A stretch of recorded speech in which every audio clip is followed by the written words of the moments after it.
رشتے کی عزت اور حرمت کا خیال کرتا ہے، اپنے بھائی کے ساتھ سنسیئر ہوتا ہے، اپنے بھائی کا نقصان ہوتے ہوئے نہیں دیکھ سکتا، اپنے بھائی کی بھلائی کے لیے سوچتا ہے، اس کے ساتھ کوئی اچھا کرنا کچھ چاہتا ہے، اسی طرح ہر مسلمان کو دوسرے مسلمان کے لیے اتنا ہی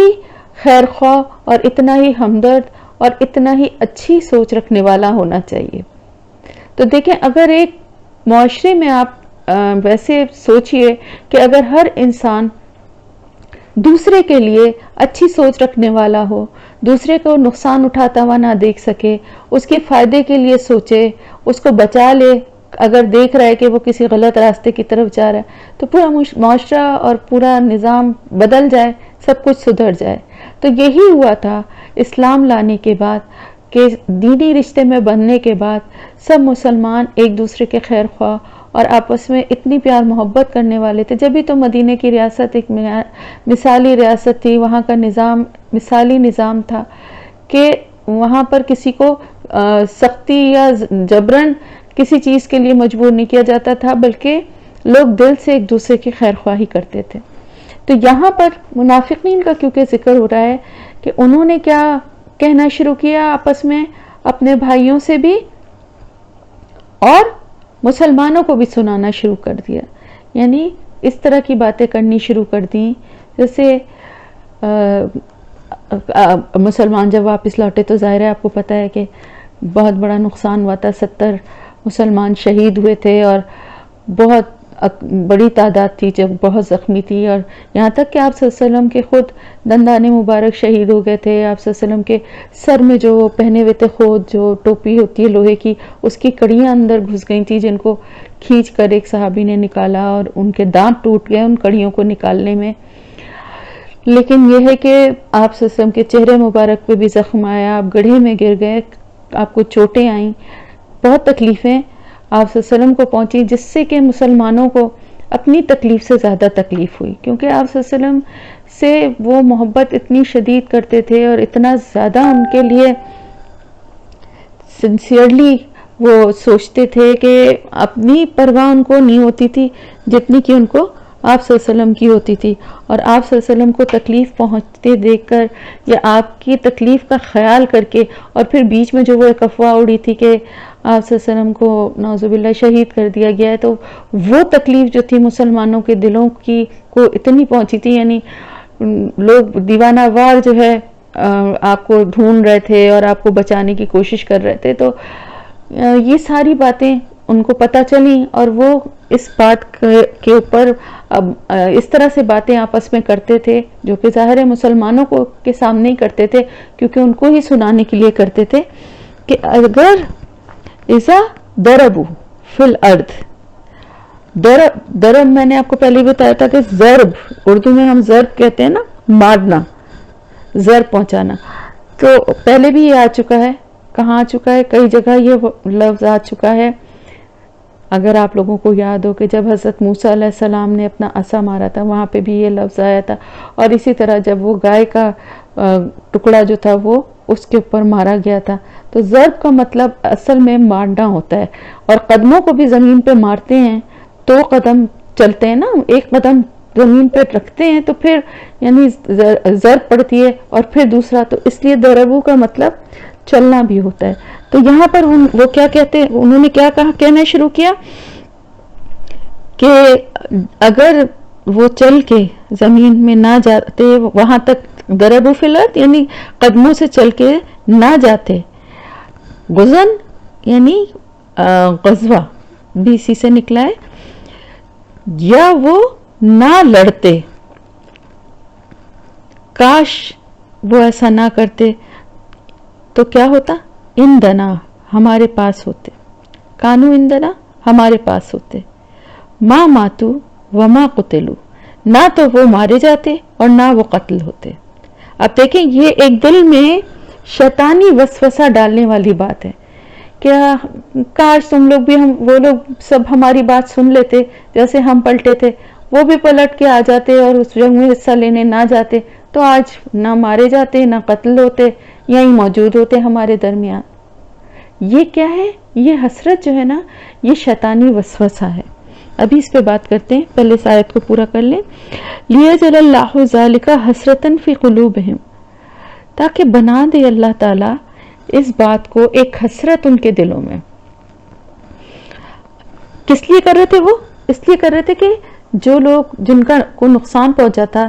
جانی نقصان اپنے کسی پیارے کو کھونے کا، یا مالی، یا زخمی ہوئے تھے، یا کسی بھی طرح سے تکلیف اٹھائی تھی،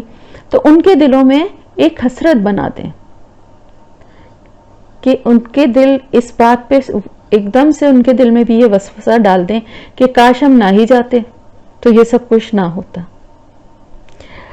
یہ رویہ جو ہے نا، یہ شیطانی رویہ ہے۔ یہ باتیں جو ہے نا، یہ شیطانی باتیں ہیں، اس طرح کی باتیں کرنا۔ کیونکہ ایک مومن جو ہے نا، اس کا ایمان تو یہ ہے کہ ہر کام اللہ کے حکم سے ہوتا ہے، اور ہر کام کے لیے اللہ تعالیٰ نے ایک وقت مقرر کیا ہے، تو پھر اس کے بعد اس کے دل میں کوئی حسرت ہونی ہی نہیں چاہیے۔ یہ حسرت ہوتی ہے کافروں کے دل میں، ٹوٹلی کافر ہوں یا کچھ باتوں میں کفر کر رہے ہوں۔ ضروری نہیں ہے کہ کوئی شخص ٹوٹل کافر ہو تو ہی وہ یہ بات کرے۔ بعض دفعہ ایمان والے لوگ بھی کمزور ایمان کی وجہ سے یا لا علمی کی وجہ سے ایسی باتیں کرتے ہیں، لیکن یہ جان لیں کہ یہ رویہ کافروں کا ہے، کفر کرنے والوں کا ہے۔ اللہ تعالیٰ فرما رہا ہے وَاللَّهُ يُحْيِي وَيُمِيتُ، اور اللہ ہی تعالیٰ ہے، وہ زندہ رکھتا ہے اور وہی موت دیتا ہے۔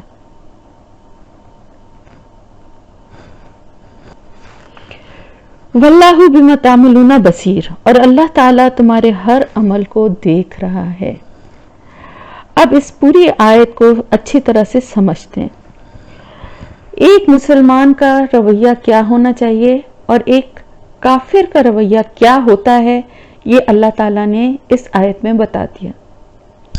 کہ کافر جو ہے وہ اس طرح کی باتیں کرتا ہے کہ کاش گھر سے نہ نکلتے، کاش اس دن گاڑی میں نہ جاتے، روزانہ تو گاڑی پہ جاتے تھے، آج بائک میں کیوں چلے گئے، کاش نہ جاتے بائک پہ، کاش اس دن کا ٹکٹ نہ ہوتا، نہ سفر کرتے، کاش ہم گھر سے ہی نہ جانے دیتے۔ یہ سب کیا ہیں باتیں؟ یہ صرف حسرتیں ہیں،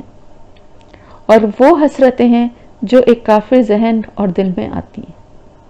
ایک مومن کے دل میں نہیں آنی چاہیے۔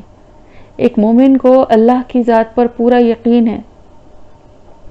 ایک مومن کا رویہ کیا ہے؟ اس کا رویہ کیا ہونا چاہیے؟ اس بات پہ ہمارا ایمان ہے نا، ہمیں یقین ہے کہ جو جگہ اللہ نے لکھ دی ہے اور جو وقت اللہ نے لکھ دیا ہے، اس کو کوئی آگے پیچھے نہیں کر سکتا، کیونکہ اللہ تعالیٰ فرما رہا ہے کہ وہی ہے جو زندگی دیتا ہے اور وہی ہے جو موت دیتا ہے، اور ہمارا ایمان بھی یہی ہے۔ ہمیں پتہ ہے کہ نہ کوئی اپنی مرضی سے اس دنیا میں آ سکتا ہے اور نہ کوئی اپنی مرضی سے اس دنیا میں رک سکتا ہے۔ اللہ کا بلاوا اور اللہ کا جیسے ہی حکم آ جاتا ہے، اس کے بعد ایک سیکنڈ کی بھی تاخیر نہیں ہو سکتی، یہ بھی ہمارا ایمان ہے۔ لیکن آپ دیکھیں، آپ سوچیں، ذرا رویوں پہ نظر ڈالیں، کیا واقعی اگر خدا نہ خواستہ کسی کے گھر میں کوئی نقصان ہوتا ہے، کوئی جانی نقصان ہوتا ہے، کوئی مالی نقصان ہوتا ہے، کوئی خدا نہ خواستہ چوری ہو جاتی ہے یا کسی طرح کا اور نقصان ہوتا ہے، یا اللہ نہ کرے کسی کے گھر میں کوئی موت ہو جاتی ہے، تو کیا لوگ اس طرح کی باتیں نہیں کرتے ہیں؟ تو اس طرح کی باتیں کرنا بہت بڑا گناہ ہے، کیونکہ یہ باتیں کرنے سے کیا ہوتا ہے؟ کیا وہ آدمی واپس آ جاتا ہے؟ کیا آپ کی تکلیف میں کمی ہوتی ہے؟ کیا آپ کو کچھ اجر و ثواب ملتا ہے؟ کچھ بھی نہیں ہوتا۔ جو چلا گیا وہ تو چلا ہی گیا، اور آپ کے دل میں اس حسرت سے اور زیادہ تکلیف بڑھ جائے گی۔ جو کوئی بھی ایسی بات کرے گا یا ایسی سوچ رکھے گا، وہ یہی پچھتاتا رہے گا اور یہی روتا رہے گا، کاش میں جانے نہ دیتی، کاش میں روک لیتی، کاش میں یہ نہ کرتی، کاش میں اس دن کا ٹکٹ نہ لیتے، کاش یہ نہیں ہوتا۔ یہ کاش جو ہے نا، حدیث ہے آپ صلی اللہ علیہ وسلم کی، کاش اور اگر جو ہے یہ شیطان کا راستہ ہے۔ تو کاش اور اگر کے لفظ نہیں بولنے چاہیے کہ اگر میں ایسا نہیں کرتی تو یہ نہیں ہوتا. کیسے نہیں ہوتا؟ اللہ تعالیٰ نے جو فیصلہ کر دیا ہے تو وہ تو ہونا ہی تھا، اور یہ ہمارا ایمان کا ایک حصہ ہے نا. تو پھر اس طرح کی بات کرنے سے نہ تو وہ شخص واپس آتا ہے، دل کی تکلیف اور بڑھ جاتی ہے، اور پھر اجر و ثواب سے بھی محروم. جو اس تکلیف کے وقت پہ اللہ کی رضا پہ راضی ہو کے اللہ کے فیصلے کو مان لے، ٹھیک ہے دکھ اور تکلیف اپنی جگہ ہوتی ہے، اور اس وقت ان مسلمانوں کو بھی بے انتہا دکھ اور تکلیف تھی، زخمی بھی تھے، اور ویسے بھی ذہنی اور دلی طور پہ بھی بہت زیادہ دکھی اور اداس تھے. سب اپنی جگہ ہے، نیچرل ہے، لیکن اللہ کی رضا پہ راضی تھے، اللہ کے فیصلے کو قبول کر لیا تھا، اپنی غلطیوں کو مان لیا تھا. تو پھر اللہ تعالیٰ فرما رہا ہے کہ جو کچھ بھی تم کرتے ہو اللہ اس کو دیکھ رہا ہے. یعنی یہ نہ سمجھو کہ زبان سے کچھ بھی کہنے سے اپنے رویے کو نہ بدلیں اور زبان سے کچھ بھی کہیں، جیسا کہ یہ منافقین کر رہے تھے کہ دل میں تو دشمنی رکھے ہوئے تھے لیکن بظاہر مسلمانوں کے ہمدرد بن کے ان کو مشورے دے رہے تھے اور اس طرح کی باتیں کر رہے تھے جس سے کہ اور تکلیف میں اضافہ ہو رہا تھا مسلمانوں کی. تو ان کے بھی رویوں کو اللہ تعالیٰ دیکھ رہا ہے، اور جو اللہ کی رضا پہ راضی ہو گئے تھے اور اللہ کے فیصلے کو قبول کر لیا تھا ان کو بھی اللہ تعالیٰ دیکھ رہا ہے. بصیر یعنی ان کی چھپی ہوئی دل کی باتوں کو بھی دیکھ رہا ہے. تو اللہ تعالیٰ سب جانتا ہے جو بھی کام کیا جا رہا ہوتا ہے وہ کس نیت سے کیا جا رہا ہے. کیونکہ دیکھیے یہ موقع ہر انسان کی زندگی میں آتے ہیں، اور یہ موقع آتے ہی اسی لیے ہیں کہ انسان کیا ہے، اس کی اصلیت جو ہے وہ اس کے سامنے بھی اور لوگوں کے بھی سامنے آ جائے. لوگوں کے سامنے بڑی بڑی باتیں کرنا اور بہت اچھی اچھی باتیں کرنا اور بڑے بڑے دعوے کرنا بہت آسان ہوتا ہے، لیکن کچھ موقع ایسے ہوتے ہیں کہ جن پر انسان اپنی اصلیت نہیں چھپا پاتا. بہت کچھ انسان بہت موقعوں پہ پریٹینڈ کر لیتا ہے، اپنے آپ کو بہت اچھا بنا کے. ہر انسان کی کوشش ہوتی ہے اور ہر انسان کی خواہش ہوتی ہے کہ وہ اپنا اچھا روپ اور اچھا رخ ہی لوگوں کے سامنے لائے، اور اس میں کوئی برائی بھی نہیں ہے، لیکن اس کو اندر سے بھی ویسے ہی ہو جانا چاہیے. دلوں میں نفرتیں اور منافقتیں نہیں ہونی چاہیے. تو غم کا موقع خاص طور سے دیکھیں، 3 موقع ایسے ہیں کہ جس پہ بہت مشکل ہوتا ہے کہ انسان اپنی اصلیت کو چھپا سکے، جس میں سے غم، خوشی اور غصہ. یہ 3 موقع ایسے ہیں کہ جس پہ انسان خود پہ قابو نہیں رکھ پاتا. اگر اس کو ویسے خود پہ قابو نہیں ہے تو وہ ان موقعوں پہ بالکل نہیں رکھ پاتا، اور اگر اس کے دل میں جو کچھ بھی ہے، ایمان کی اس کی جو بھی کیفیت ہے وہ سب آشکار ہو جاتی ہے. جتنا بھی وہ لوگوں کے سامنے اچھا بنے، جتنا بھی وہ لوگوں کے سامنے اچھی باتیں کرے، اپنے آپ کو پریٹینڈ کرتا رہے، لیکن یہ موقع ایسے ہیں. خوشی کے موقع پہ بھی، بلکہ مجھے تو ایسا لگتا ہے کہ خوشی کے موقع پہ بھی اتنا مشکل نہیں ہے، انسان بہت کچھ اپنے کو چھپا سکتا ہے. لیکن غم کا موقع ایسا ہوتا ہے، اس وقت انسان کو ہوش ہی نہیں ہوتا کہ وہ ایکٹنگ کرے یا وہ اپنے آپ کو چھپا کے، اپنا اندر چھپا کے اور لوگوں کے سامنے صرف اپنی اچھی اچھی باتیں لائے. اس وقت اس کو اپنے اوپر کنٹرول نہیں ہوتا. اسی طرح غصے کی حالت میں بھی اسے اپنے اوپر کنٹرول نہیں ہوتا. وہ جو بہادر شاہ ظفر کا شعر ہے، ظفر آدمی اس کو نہ جانیے گا، وہ کیسا ہی صاحب فہم و ذکا، جسے طیش میں خوف خدا نہ رہا، جسے عیش میں یاد خدا نہ رہی، جسے طیش میں خوف خدا نہ رہا. اتنا کمپلیٹ شعر ہے. اللہ تعالیٰ مغفرت فرمائے. میرے شوہر کی ان کا پسندیدہ شعر تھا. ایک دفعہ میں نے بس ان کو سنایا تھا تو ان کو اتنا، کیونکہ اس کے مفہوم اتنے اچھے ہیں نا کہ عیش میں اللہ کی یاد بھول جائے اور جب غصے میں آئے تو اللہ کا خوف اس کے دل سے نکل جائے، تو وہ کیسا آدمی ہوگا، وہ کتنا بھی ذہین ہو، کتنا بھی قابل ہو، کتنا بھی پڑھا لکھا ہو، کتنا بھی بڑا عالم ہو، اگر اس میں یہی کوالٹیز نہیں ہیں جو اللہ تعالیٰ چاہتا ہے تو پھر وہ کچھ بھی نہیں ہے۔ تو یہی چیز اللہ تعالیٰ بتا رہے ہیں کہ وہ سب کچھ دیکھتا ہے اور سب کچھ جانتا ہے جو کچھ لوگ کر رہے ہیں۔ تو اللہ تو سب کچھ جانتا ہے، وہ تو ہمارے دلوں کے چھپے ہوئے بھید کو بھی جانتا ہے، لیکن یہ موقع اس لیے آتے ہیں کہ اس انسان کی اصلیت جو ہے اس پہ بھی اور دوسروں پہ بھی کھل جائے کہ اصل میں وہ کتنے پانی میں ہے۔ تو یہ مواقع جو ہیں یہ اللہ کی آزمائش ایسے ہی نہیں کہے جاتے۔ آزمائش کا مطلب ہوتا ہے امتحان، اور امتحان جو ہوتا ہے وہ رزلٹ کے ساتھ ہوتا ہے۔ تو جو بھی آزمائش ہے نا وہ رزلٹ کے ساتھ ہوتی ہے۔ اگر اس آزمائش میں اللہ سے قریب ہو جائیں تو سمجھیے کہ کامیابی والا رزلٹ ہے۔ اگر وہ آزمائش آپ کو اللہ سے دور لے جائے اور آپ کی زبان پہ شکوہ شکایت آنے لگے تو پھر فیل۔ تو اس آزمائش کے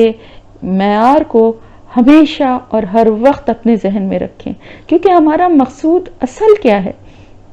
ہمیں کیا چاہیے، کیا چاہیے ہمیں۔ اگلی آیت میں اللہ تعالیٰ فرما رہا ہے کہ وَلَئِنْ قُتِلْتُمْ فِي سَبِيلِ اللَّهِ أَوْ مُتُّمْ لَمَغْفِرَةٌ مِّنَ اللَّهِ وَرَحْمَةٌ خَيْرٌ مِّمَّا يَجْمَعُونَ، اور اگر تم مارے گئے اللہ کی راہ میں یا تم مر گئے تو کیا ہے تمہارے لیے نا؟ مغفرت ہے اللہ کی طرف سے اور رحمت ہے، جو کہ یہ دونوں چیزیں جو ہیں ہر اس چیز سے بہتر ہیں جو کہ تم جمع کرتے ہو۔ کتنی پیاری یہ آیت ہے، اس میں کیا اللہ نے ہمارے اس بات کا جواب ہے کہ اگر تم تو یہ سمجھتے ہو نا، ان منافقین سے کہا جا رہا ہے کہ تم تو یہ سمجھ رہے ہو کہ اگر نہ جاتے تو نہ مرتے، لیکن اللہ تو زندگی اور موت دینے والا ہے نا۔ اگر کسی کی موت اسی میدان جنگ میں ہی تھی تو وہ خود بخود چل کے جاتا، اور جن کی موت نہیں تھی 70 صرف شہید ہوئے تھے نا، باقی تو سب واپس آ گئے تھے، سب کے سب تو نہیں مارے گئے تھے۔ اور پھر جو مارے گئے تھے ان کا کتنا بڑا درجہ شہادت کا۔ اور پھر اللہ تعالیٰ اگلی آیت میں فرما رہا ہے کہ اگر تم مارے جاؤ گے اللہ کے راستے میں، یعنی جہاد کرتے ہوئے بھی یا اللہ کی راہ میں اللہ کا کام کرتے ہوئے بھی، اگر تم مارے جاؤ گے، قتل کر دیے جاؤ گے، میدان جنگ میں بھی قتل ہوتے ہیں اور ویسے بھی قتل کر دیا جاتا ہے علماء کو اور مختلف اللہ کے راستے پہ چلنے والے لوگوں کو، ویسے بھی قتل کر دیا جاتا ہے، یا وہ اپنی موت ہی مر جائیں۔ ان دونوں صورتوں میں، یعنی اگر اللہ کے راستے پہ چلنے والے ہو، اللہ کے راستے پہ چلنے والے صرف جہاد کرنے والے نہیں ہیں، ان کا تو خیر بہت ہی بڑا درجہ اور اجر و ثواب ہے، لیکن اللہ کی راہ پہ چلنے والے وہ تمام لوگ جو کہ اللہ کا کام کرنے والے ہیں، عالم ہیں، دین کا کام کر رہے ہیں، اور عام لوگ جو نیک اور اچھے کام کرتے ہیں، اللہ کے بتائے ہوئے راستے پہ چلتے ہیں، ان سب کے لیے، ان تمام مومنین کے لیے خوشخبری ہے کہ ان کے لیے اللہ کی طرف سے مغفرت ہے، بخشش اور رحمت ہے۔ رحمت کیا ہے اور مغفرت کیا ہے؟ دیکھیں، مغفرت ہے تمام گناہوں سے اللہ کی طرف سے معافی، بخشش۔ اب آپ یہ سوچیں کہ وہ انسان جس کو بخشش مل جائے اللہ کی طرف سے، اس کو سرٹیفکیٹ مل جائے کہ تمہارے گناہ معاف ہو گئے سارے، پھر اس کو کس چیز کا ڈر ہوگا؟ ہمیں سب سے زیادہ ڈر اور خوف کس چیز کا ہے؟ موت کا تو ہے ہی،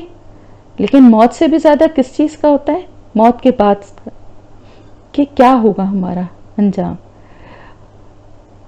دوزخ کا، قبر کا۔ ہم ایک امید اور بیم کی کیفیت میں ہے نا، ہمیں پتہ ہے انشاءاللہ تعالی اللہ کی اپنی رحمت سے ہمیں جنت الفردوس میں جگہ دے گا، ہمارا ایمان ہے، ہمارا اچھا گمان ہے، لیکن ہمارے اعمال جب ان پہ نظر پڑتی ہے تو دل ہمارا ڈاواں ڈول ہونے لگتا ہے۔ تو یہ اگر ہمیں ایک گارنٹی اللہ کی طرف سے اور ایک سرٹیفکیٹ مل جائے تو پھر ہمیں موت کا بھی شاید خوف نہ رہے کہ ہمیں مرنے کے بعد جنت الفردوس گارنٹیڈ ملنے والی ہے، تو موت کا وہ خوف نہیں رہے گا نا جو بھی ہے۔ تو اللہ تعالیٰ فرماتا ہے ان تمام لوگوں کے لیے جو اللہ کی راہ پہ چلنے والے ہیں، جو نیک کام کرنے والے ہیں، جو اللہ کے اور اس کے رسول کے بتائے ہوئے راستے پہ چلتے ہیں، برے کاموں کو چھوڑ دیتے ہیں، اچھے کاموں کو کرتے ہیں اللہ کی رضا حاصل کرنے کے لیے، ان سب کے لیے اللہ کی طرف سے بخشش ہے اور رحمت ہے۔ رحمت کیا ہے؟ جنت۔ رحمت کا ترجمہ جو ہے وہ جنت بھی کیا گیا، کیونکہ جنت میں ہم اللہ کی رحمت سے ہی جائیں گے، اپنے اعمال سے کوئی بھی نہیں جا سکتا، جو بھی جائے گا وہ اللہ کی رحمت سے ہی جائے گا۔ تو اللہ تعالیٰ فرما رہا ہے یہ دونوں چیزیں جو ہیں یہ ان سے کہیں زیادہ بہتر ہیں۔ خیر مما یجمعون، جو کچھ تم نے جمع کیا اور جو کچھ تم جمع کرنا چاہ رہے تھے، کیا جمع کرنا چاہ رہے تھے وہ لوگ؟ مال غنیمت نا، اس کے لیے دوڑ رہے تھے، لپک رہے تھے نا۔ تو اللہ تعالیٰ فرما رہا ہے کہ ان کے لیے بھی اور ہمارے لیے بھی کہ دنیا کی تمام نعمتیں، کیونکہ وہ تو دنیا میں ہی رہ جائیں گی نا، کتنی بھی ہو، کچھ بھی ہو، زیادہ سے زیادہ بھی ہو، کوئی بادشاہ اور کوئی شہنشاہ بھی ہو، اور کوئی کسی کے پاس مال و دولت کے خزانے اور ڈھیر بھی ہوں، تو وہ پھر بھی اس کی زندگی تک ہی ہے نا، اس کے بعد ختم، وارثوں کے لیے چھوڑ کے چلا جائے گا، اور کس طرح سے حاصل کیا تھا، صحیح یا غلط، اس کا حساب کتاب خود ہی دے گا۔ تو جو کچھ بھی جمع کیا جاتا ہے دنیا میں، اس سے کہیں بہتر آخرت کے انعامات ہیں، اللہ کی بخشش ہے، اللہ کی رضا ہے، اللہ کا دیدار ہے، اللہ کی رحمت ہے، جو کہ جنت میں اللہ کا دیدار بھی نصیب ہوگا انشاءاللہ تعالیٰ۔ تو وہ یہ سب چیزیں حاصل ہوں گی ان لوگوں کو جو اللہ کے راستے پہ چلیں گے۔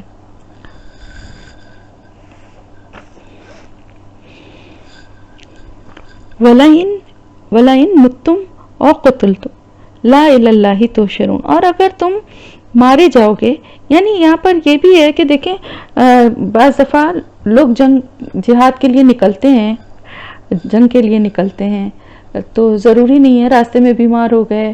یا کسی پل کو پار کرتے ہوئے گر گئے پانی میں، یا کسی جگہ گر کے ایسی چوٹ لگ گئی کہ ضروری نہیں کہ دشمن کے وار سے یا لڑتے ہوئے ہی شہید ہوئے، راستے میں بھی ختم ہو سکتے ہیں، کیا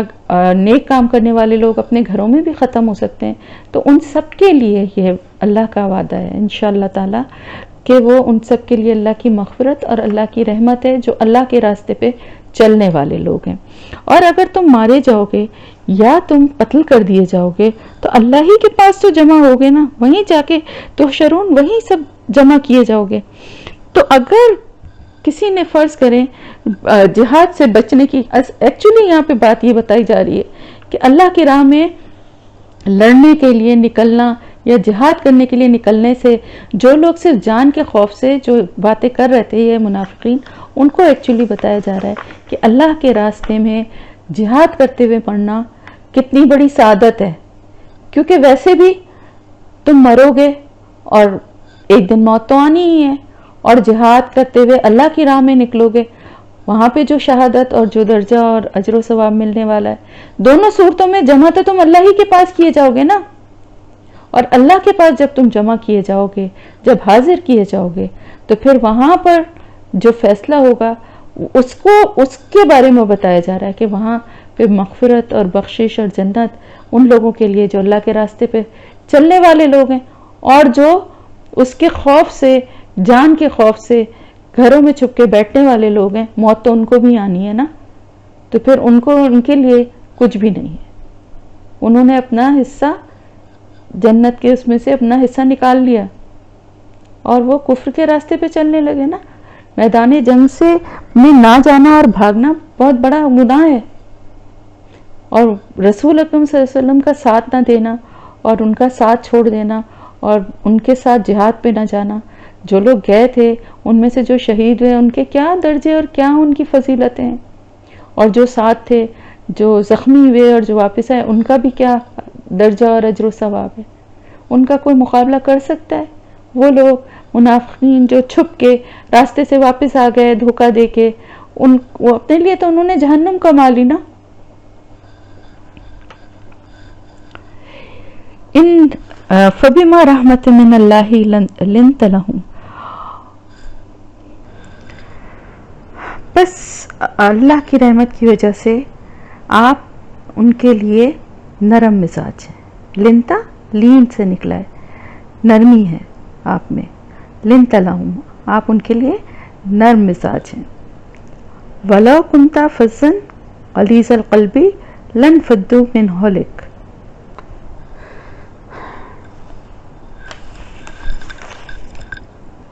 اور اگر آپ ہوتے فَظًّا، فَظًّا کہتے ہیں بد اخلاق، بدخو. غلیظ القلب،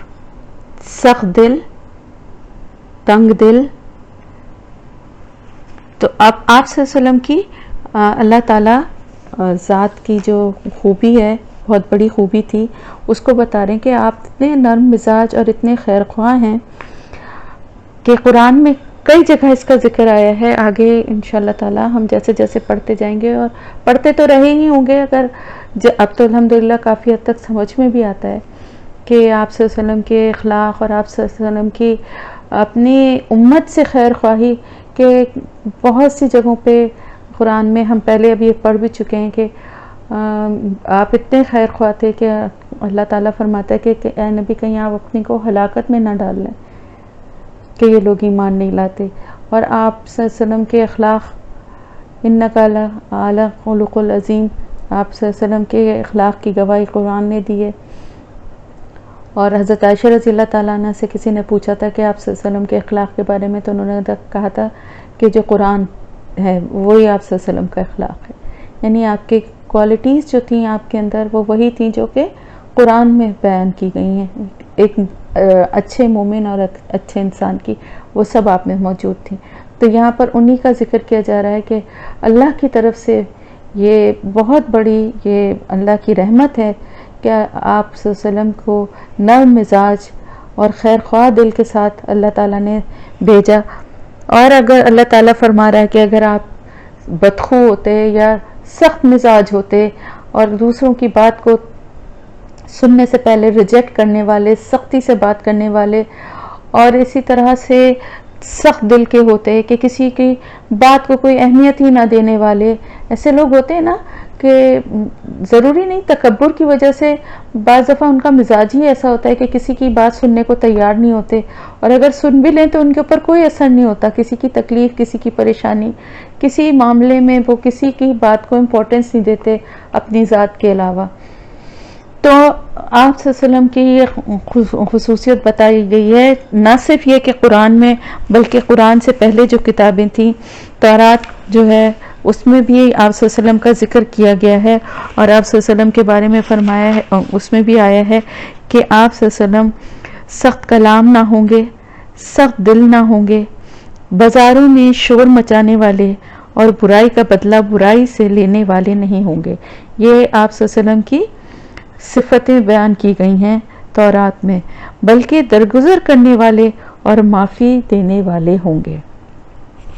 ترمذی کی ایک روایت میں ہے کہ آپ صلی اللہ علیہ وسلم فرماتے ہیں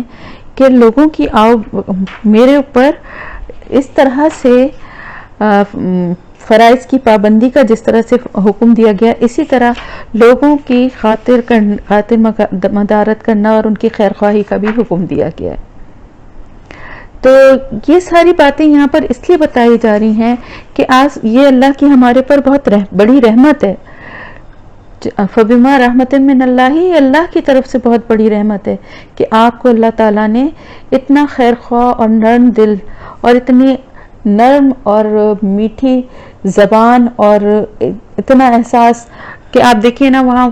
صحابہ کرام، آپ صلی اللہ علیہ وسلم کا درجہ کیا تھا، آپ کتنے بڑے اس پہ تھے، لیکن آپ کس طرح سے سب سے ملتے تھے اور کس طرح بات چیت کرتے تھے. اور صحابہ کی محفل میں بھی آپ اپنے لیے کوئی بلند جگہ یا کوئی وہ اتنا کوئی الگ مقام کو اتنا پسند نہیں کرتے تھے، ان کے ساتھ بیٹھتے تھے اور ان کو ساتھ ہر بات کو شیئر کرتے تھے. بازاروں میں اسی طرح عام لوگوں کی طرح جاتے آتے تھے، اپنے کام کرتے تھے. آپ صلی اللہ علیہ وسلم اپنا جوتا تک خود گانٹھ لیا کرتے تھے، گھر کے کاموں میں اپنی جو ازواج مطہرات تھیں ان کی مدد فرمایا کرتے تھے. تو آپ صلی اللہ علیہ وسلم اللہ کی طرف سے ایک بہت ہی افضل اور مکمل انسان بنا کے دنیا میں بھیجے گئے تھے. تو یہاں پر ان کی اس خوبی کا ذکر کیا جا رہا ہے کہ اگر آپ ایسے نہ ہوتے اور آپ سخت دل ہوتے، تنگ دل ہوتے، کسی کی بات سننے والے نہ ہوتے، لوگوں کو جھڑکنے والے ہوتے، تو پھر یہ سب لوگ ہولک آس پاس ماحول بھی ہوتا ہے نا، تو یہ سب لوگ آپ کے پاس سے منتشر ہو جاتے، یہ سب لوگ آپ کے پاس سے بکھر جاتے. تو اب آپ صلی اللہ علیہ وسلم سے کہا جا رہا ہے کہ کیونکہ آپ میں اتنی جو آپ کی کردار کی جو خوبیاں جو بتائی گئی ہیں کہ آپ اتنے نرم دل ہیں اور اتنا خیال کرنے والے ہیں، تو اب ان کے لیے آپ استغفار کریں، ان کے لیے آپ بخشش مانگیں. آپ صلی اللہ علیہ وسلم کی حدیث مبارک ہے کہ آپ صلی اللہ علیہ وسلم نے فرمایا کہ کیا میں تمہیں نہ بتاؤں کہ آگ کس پر حرام ہوگی. اب یہ 4 کوالٹیز ہیں، بہت غور سے سنیے گا. ہر اس شخص پر جو قریب ہو، متوازن ہو، نرم مزاج ہو، سہل ہو. کیا مطلب ہوا ان کا؟ قریب ہو یعنی لوگوں سے قریب ہو، لوگوں کے ساتھ اپنے آپ کو ان کی طرح ہی سمجھ کے ان کے لیول پہ ان سے بات کرنے والا ہو، اپنے آپ کو کوئی بڑی چیز، کوئی بہت بڑا نیک انسان اور کوئی بہت بڑا عالم سمجھ کے دوسروں کو کمتر سمجھنے والا نہ ہو، لوگوں کے قریب ہو، متوازن ہو، ہمبل ہو، یعنی اپنی آپ کو ایک عام انسان سمجھتے ہوئے اپنی غلطیوں پہ بھی نظر رکھے، اپنے غلطیوں کا خود جائزہ لینے والا ہو اور اپنے آپ کو توازن یا اعتدال میں رکھنے والا ہو.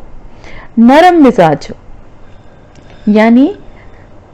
لوگوں کے ساتھ نرمی سے پیش آنے والا ہو، لوگوں کی بات ہمدردی سے سننے والا ہو، لوگوں کو اچھے خیر خواہی والے مشورے دینے والا ہو، لوگوں کی بھلائی کے لیے سوچنے والا ہو، ان کی گمراہی یا ان کی تکلیف پہ افسوس کرنے والا دل رکھتا ہو. یہ ہے نرم مزاجی. سہل، سہل آسان یعنی معاملات میں آسانی کرنے والا. اگر اس کے ساتھ آپ کوئی معاملہ کریں تو آپ کو آسانی دے. دیکھیں معاملات سے انسان کی پہچان ہوتی ہے. تو حجت نہ کرے، غیر ضروری بحث نہ کرے. غیر ضروری بحث اور حجت جو ہے نا بعض دفعہ لوگوں کو بہت تکلیف پہنچاتی ہے. کسی کے بھی معاملے میں، کسی کا بھی کوئی پرسنل معاملہ ہے، ان نیسیسری اس سے بحث یا حجت سوالات نہیں کرنے چاہیے. جو وہ جتنا بات کرنا چاہے اس موضوع پہ، جتنا بتانا چاہے، خوشی خوشی اس کی بات کو سن لینا چاہیے. اور ان نیسیسری کوسچنز کر کے دائیں بائیں یہ نہیں سمجھنا چاہیے کہ ہم بڑے اسمارٹ ہیں اور ہم نے تو اگلوا لیا اور ہمیں تو پتہ چل گیا اور ہم تو پوچھ کے رہیں گے، کیسے نہیں پتہ چلے گا. یہ کوئی اسمارٹنس نہیں، یہ کوئی عقل مندی نہیں ہے، یہ دین کے خلاف باتیں ہیں. کس کی کیا مجبوری ہے، کون پوری بات بتانا چاہتا ہے، کون نہیں بتانا چاہتا. اپنے معاملات کو ہر انسان بہتر سمجھتا ہے. تو سہل ہونے کا مطلب یہ ہے کہ اپنے معاملات میں بھی سہل ہو اور دوسروں کے معاملات میں بھی سہل ہو. غیر ضروری سوالات کرنے والا، غیر ضروری حجت بازی کرنے والا نہ ہو. جس کی بات جتنی سنے اس پہ ہی اکتفا کر لے. unnecessary questions، unnecessary سوالات کر کے دوسروں کو زج کرنے والا نہ ہو.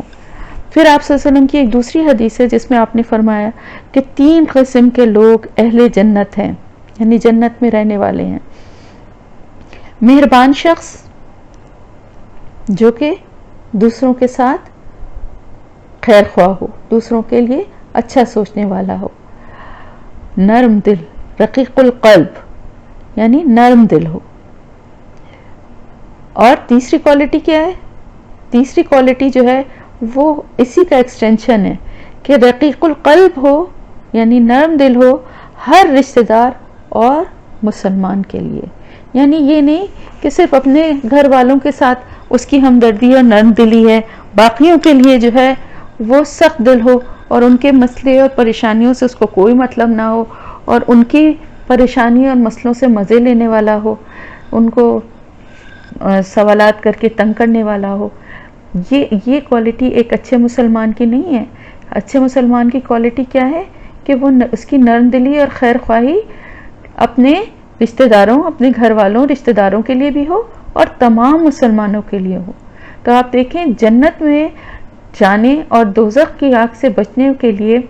جو کوالٹیز بتائی گئی ہیں آلموسٹ وہ سیم ہے نا، کیونکہ جو جنت میں جائے گا وہ دوزخ کی آگ سے بچ جائے گا، اور جو دوزخ کی آگ سے بچے گا وہ انشاءاللہ تعالی جنت میں ہی جائے گا۔ تو یہ کوالٹیز جو ہے نا، ان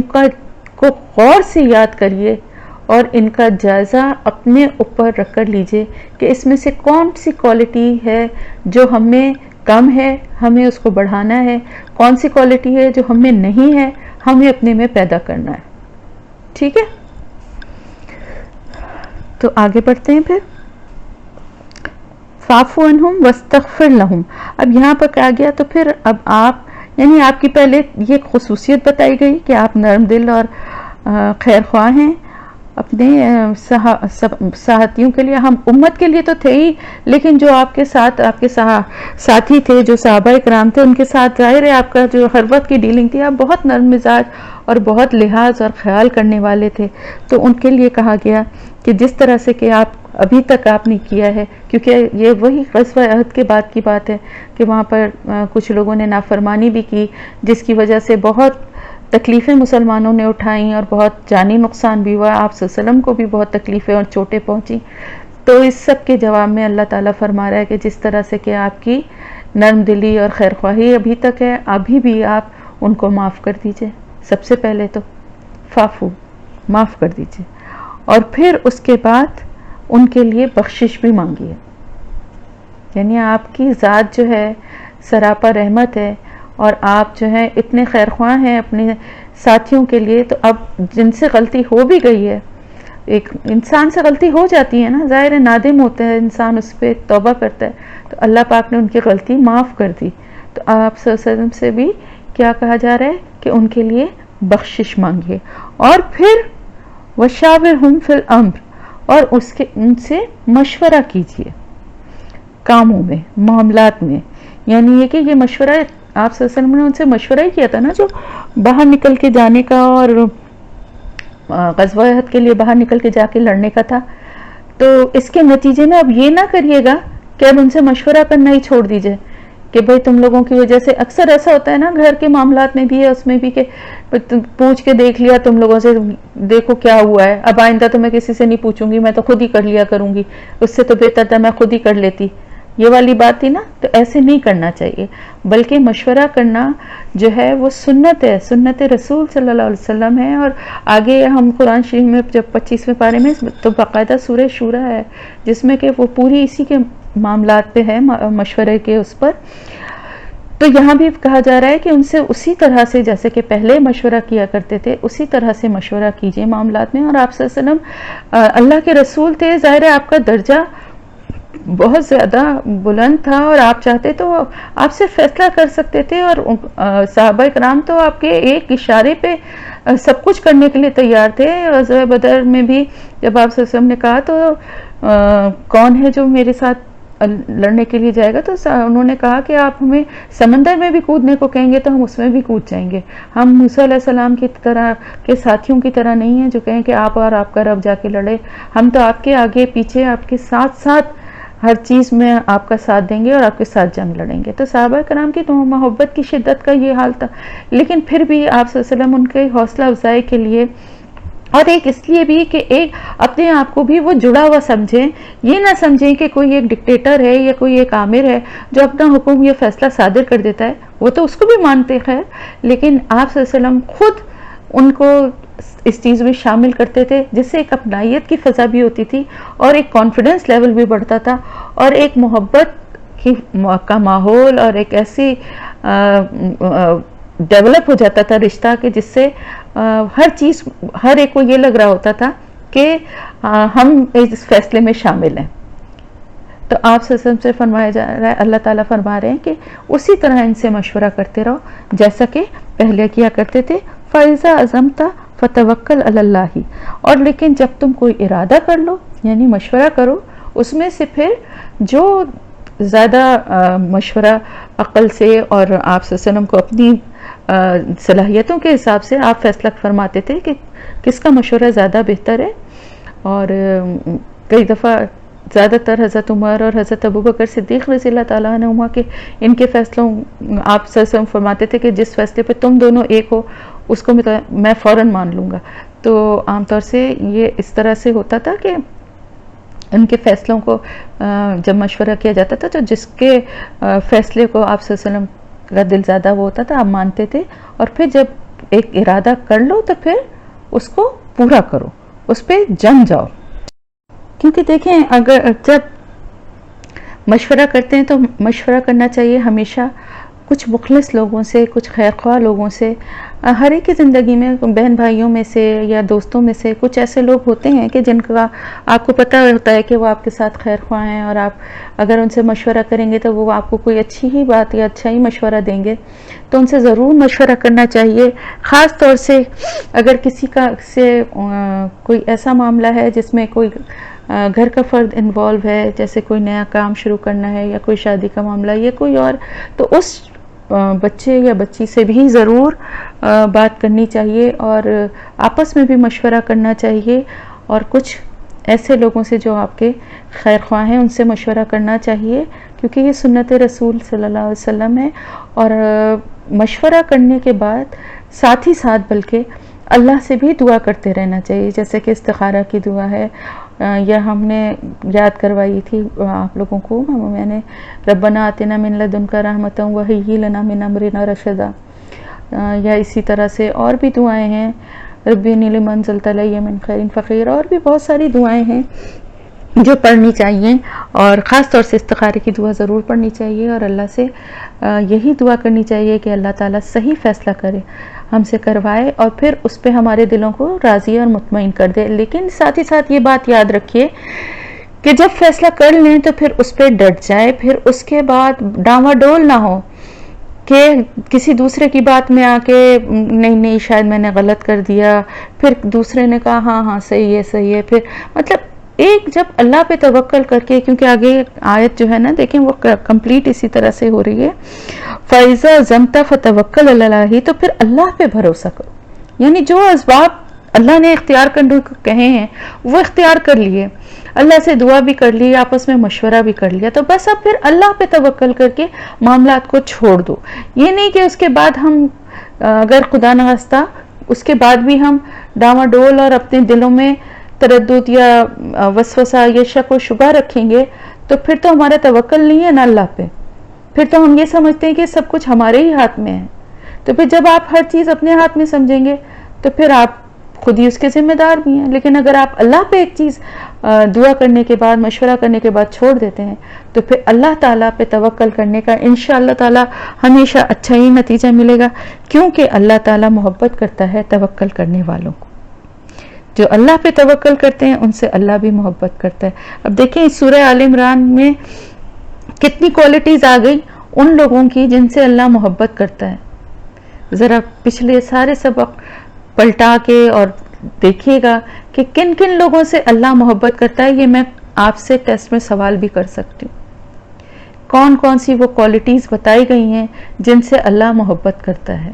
یہاں پر تو توکل کرنے والوں سے, لیکن پیچھے ہم نے تین تو مجھے یاد پڑتی ہیں کہ ہم نے کوالٹیز پڑھی ہیں جن سے اللہ محبت کرتا ہے, تو وہ آپ لوگوں کو یاد کرنی ہوں گی. ٹھیک ہے, ان ینصرکم اللہ فلا غالب لکم, اگر وہ مدد کرے تمہاری, اللہ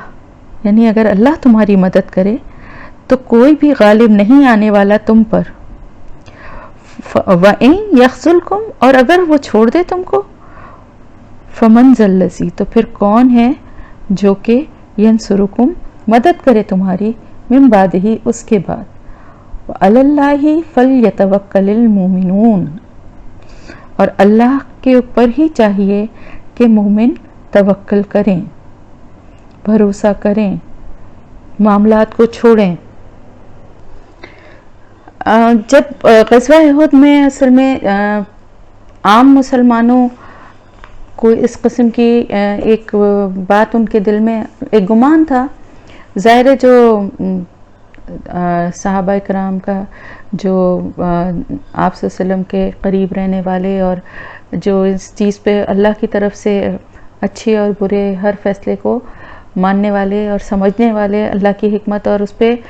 پورا یقین اور بھروسہ کرنے والے تھے، تو وہ تو اس دن کے اس چیز سے ان کو ظاہر ہے اس کے بھی ریزنز تھے نا کہ کچھ لوگوں کی نافرمانی اور بات نہ ماننے کی وجہ سے ایسا ہوا، لیکن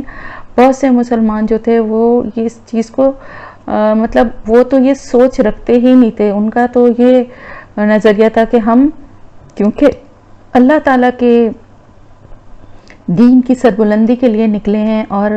ہمارے ساتھ اللہ کا رسول ہے، تو ہمیں تو شکست ہو ہی نہیں سکتی، ہم تو ہار ہی نہیں سکتے، نہ ہمیں کوئی نقصان پہنچ سکتا ہے۔ تو یہ جو جنگ تھی اس کی شکست جو تھی، یعنی پہلے فتح اور پھر اس کے بعد شکست اور جو نقصان جانی اور یہ سارا، اس کے پیچھے بھی دراصل اللہ تعالیٰ کی ایک حکمت تھی کہ جو اللہ تعالیٰ مومنین کو بتانا اور سبق دینا چاہتا تھا کہ اللہ کی مدد اسی وقت آتی ہے جب اللہ کے بتائے ہوئے راستے پہ چلتے ہیں اور اللہ کے مدد کے لیے نکلتے ہیں، اللہ کے رسول کے ساتھ اگر نکلے ہیں تو رسول کی بات کو مانتے ہیں، تو اس صورت میں ہی اللہ کی مدد آتی ہے۔ ورنہ یہاں پر جو آگے آیت ہے کہ اگر اللہ تمہاری مدد کرے تو کوئی غالب آنے والا نہیں ہے تم پر، تو اللہ تعالیٰ اگر چاہے تو اللہ پاک تو صرف کن کہہ دے، تو اس کو تو کچھ بھی اور اسباب اختیار کرنے کی ضرورت ہی نہیں ہے، صرف اس کا کن کہنا ہی کافی ہے، تو پورا لشکر کافروں کا وہیں تہس نہس ہو جاتا اور مسلمانوں کو برتری حاصل ہو جاتی۔ لیکن یہ مقصود نہیں تھا، اصل جو مقصد تھا وہ یہ کہ ایک انسان دوسرے انسان کے مقابلے پر جنگ کے لیے نکلا ہے، دونوں میں ڈفرنس یہ ہے کہ ایک اللہ کے لیے نکلا ہے اور اللہ پہ اس کا اتنا بھروسہ اور اتنا توکل ہے کہ جس کے لیے اس کو اپنی جان کی بھی پرواہ نہیں ہے، اور پھر اس کے پیش نظر اللہ کی اور اللہ کے رسول کی خوشنودی ہے اور اس کو شہادت کا درجہ جو ہے وہ دنیا کی ہر چیز سے زیادہ پسند ہے۔ اور دوسرا جو ہے گروہ، جو دوسری جماعت ہے، ان کا اللہ پہ ایمان ہی نہیں ہے، ان کے دل اور حوصلے ویسے ہی پست ہیں اور وہ اپنے دل میں پہلے ہی مسلمانوں کے لیے کی طرف سے خوف رکھتے ہیں، تو ان کی لڑائی اور ان کی جنگ میں مسلمانوں کی فتح ہونا ان کی مسلمانوں کے اپنے کردار اور اللہ اور اس کے رسول کی بات ماننے اور ساتھ دینے کی وجہ سے، جیسا کہ آگے اور بھی غزوات ہوئیں، غزوہ احزاب ہوئی، غزوہ خیبر ہوئی، بہت ساری ہوئی جس میں کہ مسلمانوں کو فتح ہوئی اور بہت بری طرح سے یہودیوں کا بھی اخراج ہوا اور کفار مکہ جو تھے ان کا بھی بہت بری طرح سے شکست ہوئی اور وہ دوبارہ پنپ نہیں سکے بہت۔ تو یہ ساری چیزیں جو ہے نا اس وجہ سے تھیں کہ اللہ پہ توکل کر رہے تھے نا مومن۔ تو یہاں اللہ تعالیٰ فرما رہا ہے کہ اگر اللہ پہ تمہاری مدد کرے گا، یعنی تمہاری مدد کرنا چاہے، تو تمہیں کوئی بھی نہیں ہرا سکتا، کوئی تم پہ غالب نہیں آ سکتا۔ لیکن اللہ کب چاہے گا؟ جب تم اللہ کے لیے نکلو گے، اور اگر وہ چھوڑ دے تم کو، یہ بات بھی یاد رکھ لو، یہ ایک معمولی سی نشانی تھی کہ تم نے صرف اللہ کے رسول کا کہنا نام ماننے کی، تم نے دیکھا کہ تمہیں لگ رہا تھا یہ کوئی بات ہی نہیں ہے اور وہاں سے چھوڑ کے تم نیچے بھاگے تھے، تو یہ تم سمجھ کے کہ یہ تو کوئی بات ہی نہیں ہے، اور اب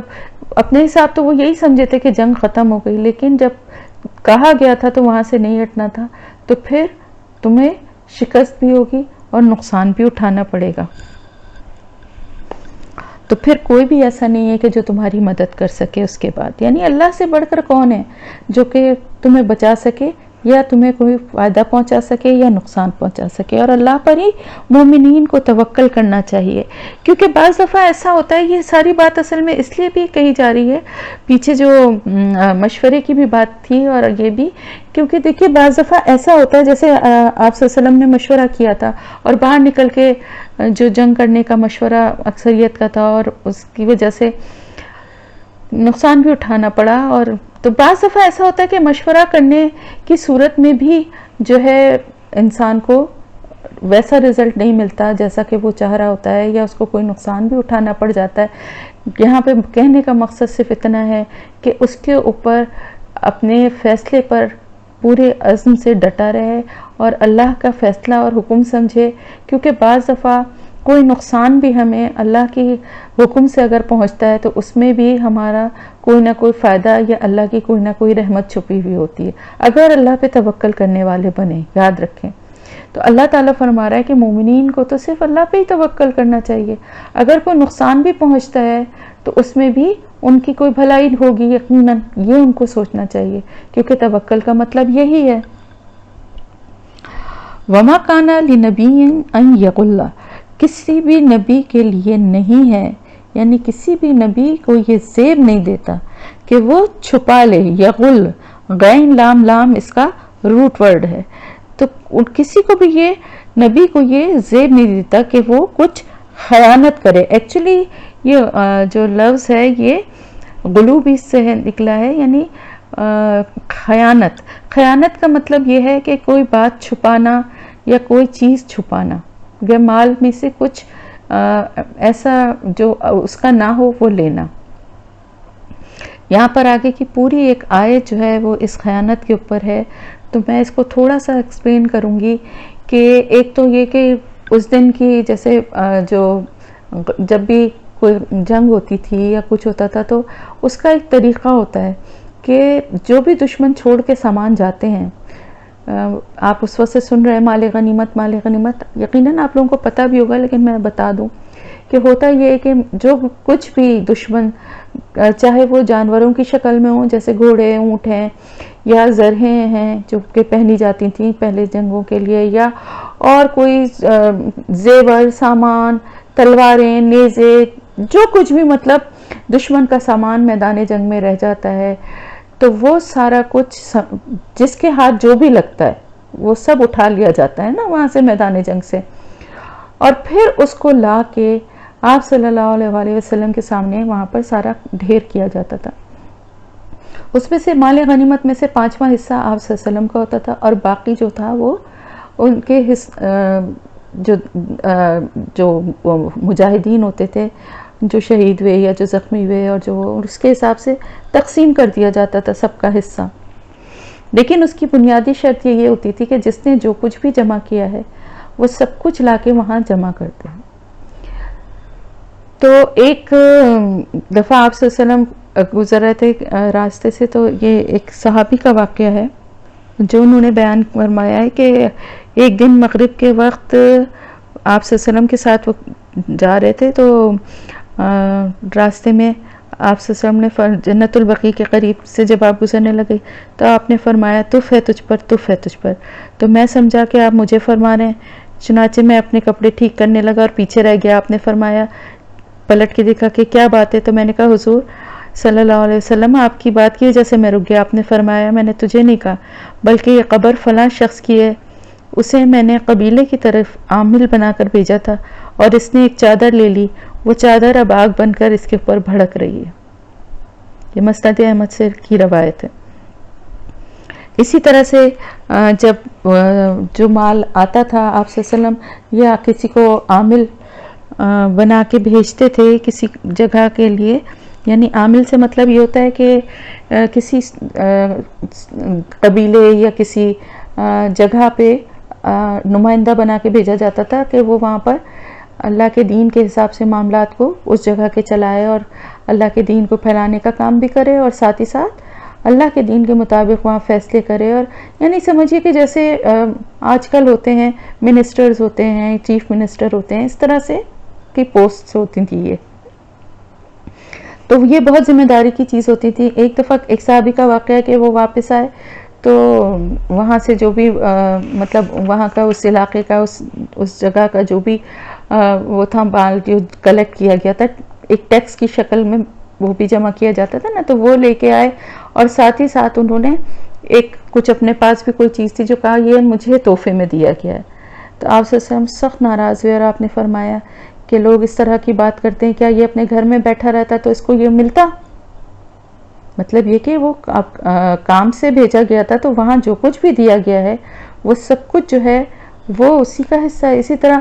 آپ سے حضرت عمر رضی اللہ تعالیٰ عنہ کے دور کا واقعہ نہیں، حضرت عمر بن عبدالعزیز کے دور کا واقعہ ہے کہ کیونکہ انہوں نے مجھے ایگزیکٹلی یاد نہیں آ رہا ہے، کسی ملک کی پتہ نہیں ایران کی یا کہاں کی ملکہ سے انہوں نے وہ عطر کی شیشیاں، مختلف طرح کے عطر جو تھے وہ شیشیوں میں بھر کے بھیجے، تو وہ ملکہ نے وہاں سے ان شیشیوں میں ہیرے بھر کے بھیجے. تو وہ جب وہ پہنچے تو حضرت عمر بن عبدالعزیز نے وہ سب لے کے بیت المال میں جمع کروا دیے. تو انہوں نے کہا بھائی یہ تو میں نے عطر بھیجا تھا، اور انہوں نے کہا تمہاری کوئی چیز بھی سوائے جو کچھ ہمارے کپڑے ہیں یا جو ہمارے کھانے کو ہمیں الاؤنس ملتا ہے اس کے علاوہ کچھ بھی چیز ہماری نہیں ہے. تو تم نے جو کچھ بھی بھیجا تھا وہ تمہارا نہیں تھا، اور جو کچھ بھی آیا وہ بھی اس پہ بھی تمہارا کوئی حق نہیں ہے. تو خیر اس طرح کے حکمران اب کہاں ہیں، لیکن آپ صلی اللہ علیہ وسلم نے فرمایا کہ قیامت کے دن بہت سارے لوگ ایسے ہوں گے کہ جن کے کندھوں پہ بکریاں یا اونٹ یا گھوڑے ہوں گے جو بلبلا رہے ہوں گے، چلا چلا کے کہہ رہے ہوں گے کہ اس شخص سے ہمیں ناحق جو ہے وہ ہمارا استعمال کیا. اسی طرح سے بہت ساری، ضروری نہیں ہے اس زمانے میں تو یہ مویشی یا اس طرح کی چیزیں تحفے میں دی جاتی تھیں یا کچھ ایسے لوگ خیانت کر لیتے تھے، لیکن اس سے ریلیٹڈ جو ہے نا ایک بہت کامن چیز ہے جس کو کہ لوگ کچھ بھی اہمیت نہیں دیتے، کہ آفس کی چیزوں کو گھر میں لانا، یوز کرنا، جس کو ہم لوگ کچھ بھی نہیں سمجھتے. آفس کی اسٹیشنری ہو یا آفس کے میں کچھ اور چیزیں ہوں، کچھ چیزیں تو ایسی ہوتی ہیں جو انسان کو پرسنل یوز کے لیے دی جاتی ہیں جو اپنے گھر بھی لا سکتا ہے، اور لیکن کچھ چیزیں ایسی ہوتی ہیں جو آفس سے ہی ریلیٹڈ ہوتی ہیں اور وہیں یوز کرنی ہوتی ہیں، اور ان کو لے آنا بھی اسی میں شامل ہے. تو آپ سوچیں جب یہ چھوٹی چھوٹی چیزیں اس میں شامل ہیں تو جو بڑے بڑے عہدوں پہ لوگ ہیں اور وہ مال میں یا کسی چیز میں خیانت کرتے ہیں جو کہ ان کا نہیں ہے. خیانت کیا ہے؟ مال کا وہ حصہ یا وہ چیز، وہ مال لینا کہ جس پہ آپ کا حق نہیں ہے، وہ کسی دوسرے کا ہے اور آپ نے اس کے بجائے خود لے لیا، یہ ہے خیانت کرنا. تو یہ تو ایک جنرل خیانت ہے. اور یہاں پر بات ہے کہ کسی نبی کے لیے نہیں، تو کسی نبی کے لیے نہیں ہے کہ وہ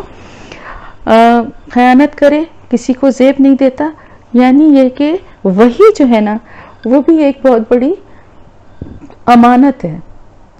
اور امانت کو ایز اٹ از پہنچا دینا یہ ایک امین کی ذمہ داری ہے. تو آپ صلی اللہ علیہ وسلم کا تو خیر نبوت سے بھی پہلے آپ کے لقب تھے امین، اور اس لیے آپ کو تو ویسے بھی سب صادق و امین کے نام سے جانتے تھے. تو آپ صلی اللہ علیہ وسلم سے کوئی ایسی چیز منسوب کرنا، کیونکہ آپ صلی اللہ علیہ وسلم نے اس دن وہ لوگ جو اوپر سے گھاٹی سے بھاگتے ہوئے آئے تھے اور وہ جمع کرنے لگے تھے، تو آپ صلی اللہ علیہ وسلم نے ان کو بلایا اور ان سے پوچھا کہ تم کیوں آئے جب تمہیں منع کیا گیا تھا. تو وہ کوئی ایسا کوئی جواز، کوئی عذر نہیں دے سکے سوائے اس کے کہ ظاہر مال غنیمت کے لیے. تو آپ صلی اللہ علیہ وسلم نے اس پر فرمایا کہ تم نے کیا ہم لوگوں کو یا ہمیں خائن سمجھا تھا کہ ہم اس مال کو جو ہے خود لے لیتے اور تم لوگوں کو محروم رکھتے، یا تمہیں تمہارا حصہ نہیں ملتا. تو یہاں پر آپ صلی اللہ علیہ وسلم کے بارے میں یہ بات کہی جا رہی ہے. تو بات ہو رہی تھی خیانت کی کہ کسی نبی کو یہ زیب نہیں دیتا کہ وہ خیانت کرے. اور آپ صلی اللہ علیہ وسلم جن کا کہ لقبی صادق اور امین تھا، تو آپ کی ذات سے تو کسی قسم کی بھی نعوذ باللہ اس قسم کی بات کی توقع یا سوچ بھی نہیں آ سکتی تھی. ایکچولی مال غنیمت اور اس سے متعلق کچھ معاملات میں صحابہ کرام جو تھے اور بھی دوسرے مسلمان جو اتنے زیادہ جن کا کو ابھی شعور اور نہیں تھا، تو کچھ اس قسم کے معاملات ہوئے تھے، غلط فہمیاں بھی ہوئی تھیں، اور کچھ لوگوں کے پاس سے کچھ چیزیں بعد میں نکلیں جو کہ وہ لے کر آئے، اور اسی طرح کے کچھ معاملات بھی تھے. اور آپ صلی اللہ علیہ وسلم کی ذات سے متعلق یہ بات اس لیے کہی گئی کہ آپ اللہ تعالیٰ کا پیغام جو بھی لوگوں تک پہنچاتے ہیں تو اس میں کوئی شک و شبہ کسی کے ذہن میں نہ رہے. اور منافقین جو بدگمانی اور جو شر اور پھیلاتے تھے اور وسوسے اور شکوک و شبہات مومنین کے دل میں ڈالنے کی کوشش کرتے تھے، تو یہاں پر اس آیت میں ویسے تو خیر مومنین کو آپ صلی اللہ علیہ وسلم کے اوپر اتنا بھروسہ اور آپ کی ذات اور آپ کی شخصیت پہ تھا کہ اس قسم کا خیال ان کے ذہن میں آنا بھی بہت دور کی بات تھی، لیکن پھر بھی اس بات کو اس لیے کہا گیا کہ ایک عام مومن جو ہے وہ بھی خائن نہیں ہو سکتا. خائن جو ہے نا، خیانت کرنا جو ہے یہ منافقین کی نشانی ہے. جو معاملہ کرتا ہے اس کو پورا نہیں کرتا، جو بات کرتا ہے جھوٹ بولتا ہے، جو امانت اس کے پاس رکھی جائے تو وہ اس میں خیانت کرتا ہے. تو خیانت جو ہے وہ کئی طرح سے ہوتی ہے، یعنی ذاتی بھی ہے کہ جیسے کسی نے ایک شخص کے پاس کوئی چیز رکھوائی ہے اور اس کو اسی طرح سے واپس نہیں کیا، اور ایک اجتماعی اس میں بھی ہے، معاملات میں بھی، کہ جیسے کسی ادارے میں وہ نوکری کر رہا ہے یا کہیں کسی ایسی جگہ کسی ادارے میں وہ پڑھ رہا ہے، خاص طور سے قرآن کی تعلیم حاصل کر رہا ہے، کسی مسجد میں، کسی مدرسے میں یا کسی اور ایسے انسٹیٹیوٹ میں جہاں پہ سب کچھ جو ہے وہ آپ کو پتہ ہے، مسجد میں بھی فی سبیل اللہ جو ہے وہاں پر سارے کام لوگ کرواتے ہیں، یا جو کچھ بھی اللہ کے گھر کے لیے کرتے ہیں، یا ان اداروں میں بھی لوگوں کے ڈونیشنز ہوتے ہیں جو کہ اللہ کی راہ میں جو لوگ کام کرنا چاہ رہے ہیں، جو علم حاصل کرنا چاہ رہے ہیں ان کے لیے دیتے ہیں. تو ان چیزوں کو خراب کرنا یا ان کا مس یوز کرنا بھی خیانت میں ہی آتا ہے. اسی طرح بات جو ہے نا وہ بھی ایک امانت ہے. اگر کوئی آپ سے ہمدردی میں یا مشورے کے لیے یا ویسے ہی آپ کو اپنا خیر خواہ سمجھ کے اپنی کوئی بات بتاتا ہے یا کوئی اپنا راز بتاتا ہے تو یہ بھی ایک امانت ہے. اس بات کو اپنے تک رکھنا اور اس بات کو کسی دوسرے تک پہنچانا یا اس بات کو کسی دوسرے سے کہنا بھی خیانت ہے. تو یہ سارے معاملات ہیں. اور ساتھ ہی ساتھ ثم توفی کل نفس ما کسبت وہم لا یظلمون،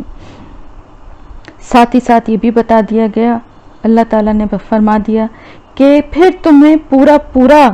بدلہ دیا جائے گا جو کچھ بھی تم نے اپنی زندگی میں جو کچھ بھی کمایا ہے. یعنی یہ سارے کام بظاہر چاہے کچھ آپ کو نیکیاں چھوٹی لگتی ہوں، کچھ نیکیاں بڑی لگتی ہوں، کچھ گناہ چھوٹے لگتے ہوں، کچھ گناہ بڑے لگتے ہوں، جو کچھ بھی کیا ہے زندگی بھر، اچھائی کی ہے یا برائی کی ہے، وہ سارا کا سارا اللہ تعالیٰ کے پاس پیش ہوگا اور پورا اس کا اجر دیا جائے گا. کس طرح سے اجر دیا جائے گا؟ اللہ کی رحمت کے ساتھ. گناہوں کا اجر تو اتنا ہی ہوگا، لیکن نیکیوں کا اللہ پاک اپنی رحمت سے، نیت کے حساب سے، موقع کے حساب سے، اور ویسے بھی آپ کو پتہ ہے کہ نیکی پھلتی پھولتی ہے تو اس کا اجر بڑھ چڑھ کے ہوگا، جو کہ پورا جو کہا جا رہا ہے نا تو وہ بڑھا چڑھا کے اللہ پاک اپنی رحمت سے دے گا جو کچھ بھی کر رہا ہے. وَهُمْ لَا يُظْلَمُونَ، یعنی ان کے ساتھ ظلم نہ کیا جائے گا. اللہ کی ذات کے ساتھ تو ظلم کا لفظ آ ہی نہیں سکتا. اللہ پاک رحیم و کریم مہربان ہے، اللہ پاک شفیق ہے اپنے بندوں پر، اللہ تعالیٰ منصف ہے، اللہ تعالیٰ عادل ہے، اللہ پاک کے پاس رحمت ہے ہمارے لیے. تو وہاں سے جو بھی فیصلہ ہوگا وہ ہمارے لیے بہتر سے بہتر اور اچھے سے اچھا جو ہوگا وہ ہوگا. تو وہاں پر کسی کے ساتھ بھی ظلم نہیں کیا جائے گا، مومنین کے ساتھ بھی نہیں اور کافروں اور منافقین کے ساتھ بھی نہیں، کہ ان کے گناہوں کا ان کو پورا بدلہ دیا جائے گا، بڑھا چڑھا کے نہیں دیا جائے گا. پھر اگلی آیت جو ہے افمن اتبع رضوان اللہ کمن باع، اور کیا بھلا اب آگے یہ ہے کہ ہر شخص کو پورا بدلہ دیا جائے گا اور وہ ظلم نہیں کیے جائیں گے. اور پھر آگے اسی کی کنٹینیویشن میں یہ آیت ہے کہ کیا بھلا وہ جس نے پیروی کی اللہ کی رضا حاصل کرنے کی اس شخص کی طرح ہو سکتا ہے جو کہ اللہ کے غصے یا ناراضگی کے ساتھ لوٹا. سخط کہتے ہیں غصے کو. غصے کے 3 درجے ہوتے ہیں. سخط پہلا درجہ ہوتا ہے، غیظ دوسرا درجہ ہوتا ہے، یعنی بہت زیادہ غصہ ہونا، اور غضب تیسرا. تو وہ شخص جو اللہ کی ناراضگی کے ساتھ، اللہ کے غصے کے ساتھ پلٹے، کیا یہ دونوں شخص برابر ہو سکتے ہیں؟ یہاں پر ایک اور بھی بات کی ہمیں وضاحت، اور ان لوگوں کے لیے خاص طور سے جو آپ نے سنا ہوگا کہ بہت سارے لوگ اس طرح کی بات کرتے ہیں کہ ہم یہ اگر کوئی کام نہیں بھی کرتے تو ہم یہ کام تو کرتے ہیں، ہم کسی کا دل نہیں دکھاتے، ہم جھوٹ نہیں بولتے، ہم فلانا فرض نہیں پورا بھی کرتے تو ہم یہ کرتے ہیں، یا ہمارے اخلاق اچھے ہیں، اچھے اخلاق والے تو جنت میں جائیں گے۔ تو یہاں پر اللہ تعالیٰ فرما رہا ہے کہ کیا وہ شخص جو کہ ساری زندگی اللہ کو راضی کرنے کے لیے گزار دے، اللہ کی رضا کے مطابق اپنی زندگی کو گزارے، اپنے ہر کام کو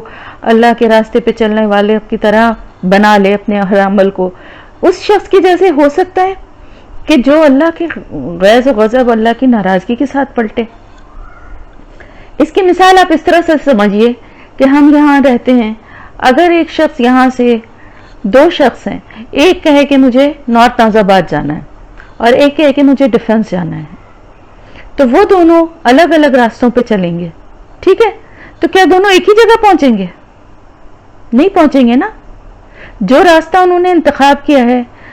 جس منزل کی طرف وہ چل رہے ہیں، اسی منزل پر پہنچیں گے۔ بالکل اسی طرح ایک مومن اور ایک کافر کبھی برابر نہیں ہو سکتے، ایک اللہ پہ توکل کرنے والا اور ایک فاسق گناہگار کبھی برابر نہیں ہو سکتے، ایک اللہ کی راہ میں خرچ کرنے والا اور ایک بخیل کبھی برابر نہیں ہو سکتے۔ تو اللہ تعالیٰ یہاں پہ فرما رہا ہے کہ جس راستے کا تم انتخاب کرو گے، ہم اللہ سے مانگتے ہیں نا دعا، اہدنا الصراط المستقیم، تو ہم سیدھے راستے کی، اللہ سے سیدھے راستے کے لیے پہ چلنے کی دعا مانگتے ہیں۔ تو اگر ہم اس سیدھے راستے پہ چلیں گے تو انشاءاللہ تعالیٰ اس کی منزل ہے اللہ کی رضا اور جنت الفردوس۔ اور جو دائیں بائیں دوسری راستے نکل رہے ہیں، ان راستوں پہ چلے گا تو اپنی منزل سے دور ہوتا جائے گا، پھر اس کی منزل بدل جائے گی۔ تو اگر دوسرے راستے پہ چلے گا تو کیسے وہاں تک پہنچے گا؟ تو اللہ تعالیٰ یہاں پر یہی فرما رہا ہے کہ وہ دونوں شخص برابر کس طرح ہو سکتے ہیں؟ جس نے پوری زندگی اللہ کی رضا کے لیے گزار دی، اللہ کی رضا میں اپنے کو راضی رکھا، اور جو مستقل اللہ کے غیظ و غضب، اللہ کی ناراضگی کا شکار رہا، جو نافرمانی کرتا رہا، کفر کرتا رہا، منافقت کرتا رہا، اور اسی طرح سے اور گناہ کرتا رہا، تو وہ دونوں برابر کس طرح سے ہو سکتے ہیں اللہ کے پاس؟ اور ان کا ٹھکانہ جہنم ہے۔ کن کا ٹھکانہ جہنم ہے؟ جو کہ اللہ کی ناراضگی کے ساتھ پلٹیں گے۔ کہاں سے پلٹیں گے؟ اس دنیا سے۔ اس دنیا سے جاتے ہوئے دیکھیں، موت جو ہے نا، وہ حضرت عائشہ رضی اللہ تعالیٰ نے حضور صلی اللہ علیہ وسلم سے فرمایا کہ موت کسی کو بھی اچھی نہ لگتی، ہمیں بھی نہیں لگتی۔ تو آپ صلی اللہ علیہ وسلم نے فرمایا بے شک نہیں اچھی لگتی۔ کیوں اچھی نہیں لگتی؟ کیونکہ دنیاوی رشتے اور دنیا کی چیزوں کی بھی محبت انسان کے دل میں ہوتی ہے، خاص طور سے رشتوں کی، تو ان کو چھوڑ کے جاتے ہوئے ایک تکلیف کا احساس، اور دل نہیں چاہتا جانے کا اس دنیا سے۔ لیکن جاتے وقت جب اللہ تعالیٰ کے بھیجے ہوئے فرشتے جو ہیں وہ اس کو یہ خوشخبری سناتے ہیں، اور نورانی شکل کے فرشتے آئیں گے اور وہ انشاءاللہ تعالیٰ جنت کی خوشخبری اور اللہ کی رضامندی کی خوشخبری دیں گے، تو پھر وہ خوف بالکل دل سے چلا جائے گا۔ اور دوسری طرف اس کا ٹھکانہ جو کہ اللہ کی ناراضگی کے ساتھ پلٹے گا، تو ظاہر ہے اس کو لینے کے لیے جو فرشتے آئیں گے وہ بھی بہت تنخو اور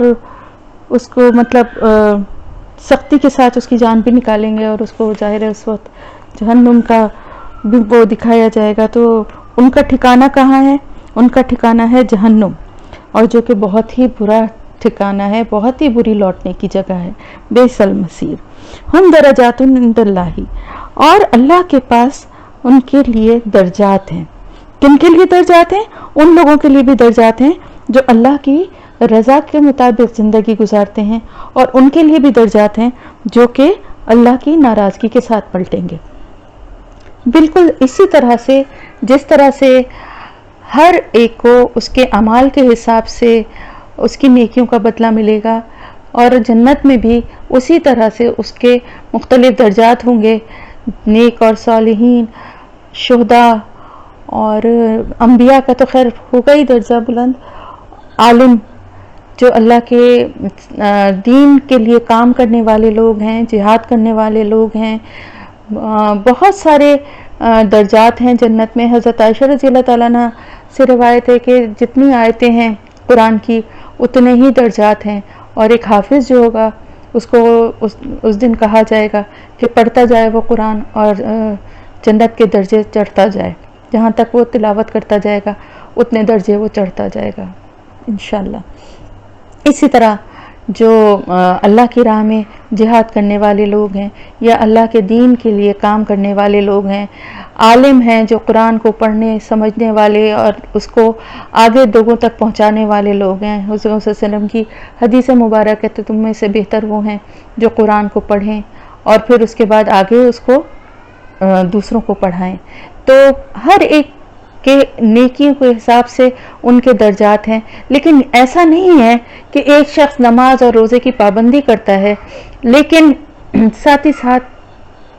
اور برے کام بھی کرتا ہے، تو وہ اس شخص کے برابر نہیں ہو سکتا جو کہ نماز روزے کی پابندی کے ساتھ باقی معاملات میں بھی اللہ کی رضا کے مطابق اپنی زندگی گزارتا ہے۔ تو ایک خود ہی سمجھیے نا، کلاس میں ایک کلاس کی مثال لے لیں، میں بار بار اس لیے مثال دیتی ہوں کہ اس سے بات زیادہ آسانی سے سمجھ میں آتی ہے کہ اسٹوڈنٹس پڑھ رہے ہوتے ہیں، ان میں سے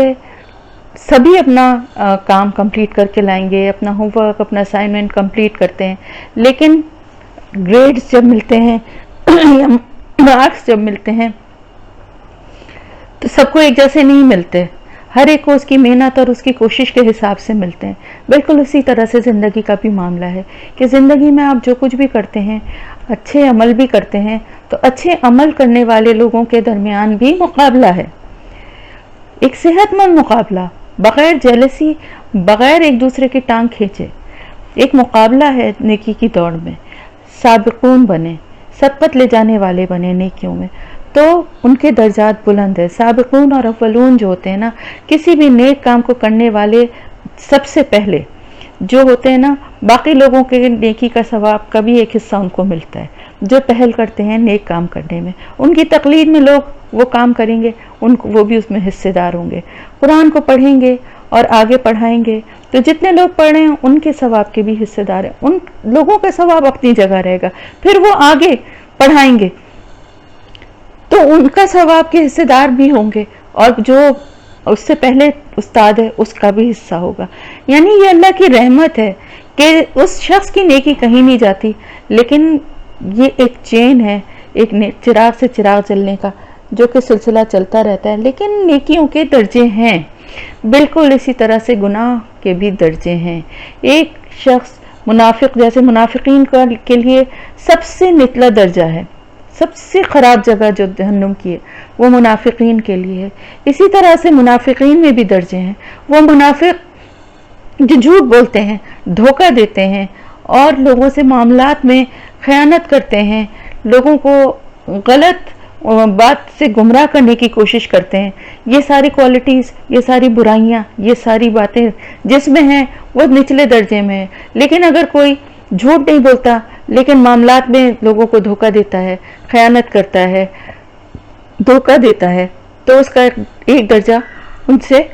کم ہو جائے گا۔ پھر اسی طرح سے جو اگر کوئی جھوٹ اور دھوکہ نہیں دیتا لیکن خیانت کرتا ہے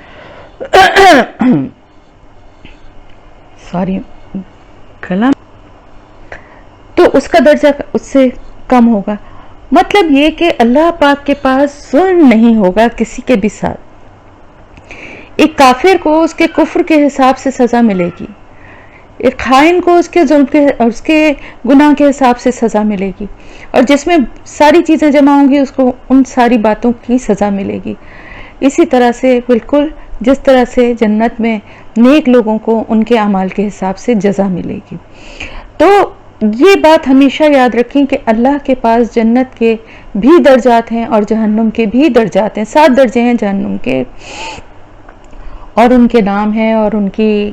تباہ کاری کے حساب سے، ان کی سزاؤں کے حساب سے ان کے نام ہیں۔ انشاءاللہ کسی دن اس پہ بھی بات کریں گے۔ تو یہاں پر بات یہ ہو رہی ہے کہ جہنم میں بھی درجات ہیں، اور لیکن جہنم کا کم سے کم بھی جو درجہ ہوگا، جو سب سے منیمم عذاب والا بھی جو وہ ہوگا، وہ بھی اس سے بھی اللہ کی پناہ مانگنی چاہیے، کیونکہ وہ بھی ناقابل برداشت ہوگا۔ کہا جاتا ہے کہ جو سب سے ہلکا عذاب ہوگا جہنم میں وہ یہ ہوگا کہ ایک شخص کو جوتے آگ کے پہنائے جائیں گے اور اس کے تسمے بھی آگ کے ہوں گے، اور اس آگ کی شدت سے اس کا بھیجا تک پگھل کے باہر کھوپڑی سے آ رہا ہوگا۔ یہ سب سے ہلکا عذاب ہے، استغفر اللہ۔ تو جہنم کا ٹھکانہ بہت ہی برا ٹھکانہ ہے، اللہ تعالیٰ فرما رہا ہے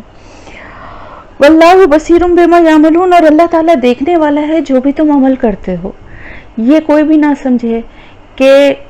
وہ کچھ اللہ سے چھپا لے گا۔ بصیر جو ہے نا، میں نے پہلے بھی بتایا کہ بصارت جو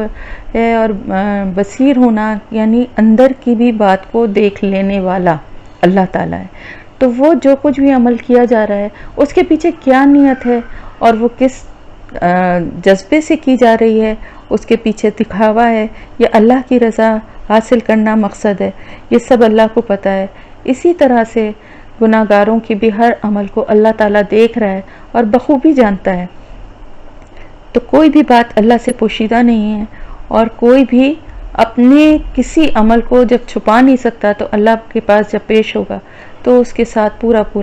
اللہ پاک حساب کتاب کرے گا، اور اللہ تعالیٰ پھر کسی کے ساتھ ظلم نہیں کرے گا انشاءاللہ۔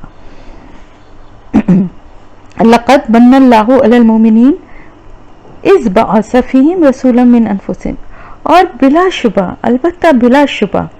بہت بڑا احسان کیا اللہ تعالیٰ نے مومنین پر کہ جب ان پہ بھیجا انہی میں سے ایک رسول بھیجا، ان کے نفسوں میں سے ہی، یعنی انہی لوگوں میں سے ایک رسول ان پر بھیجا، یتلو علیہم آیاتہ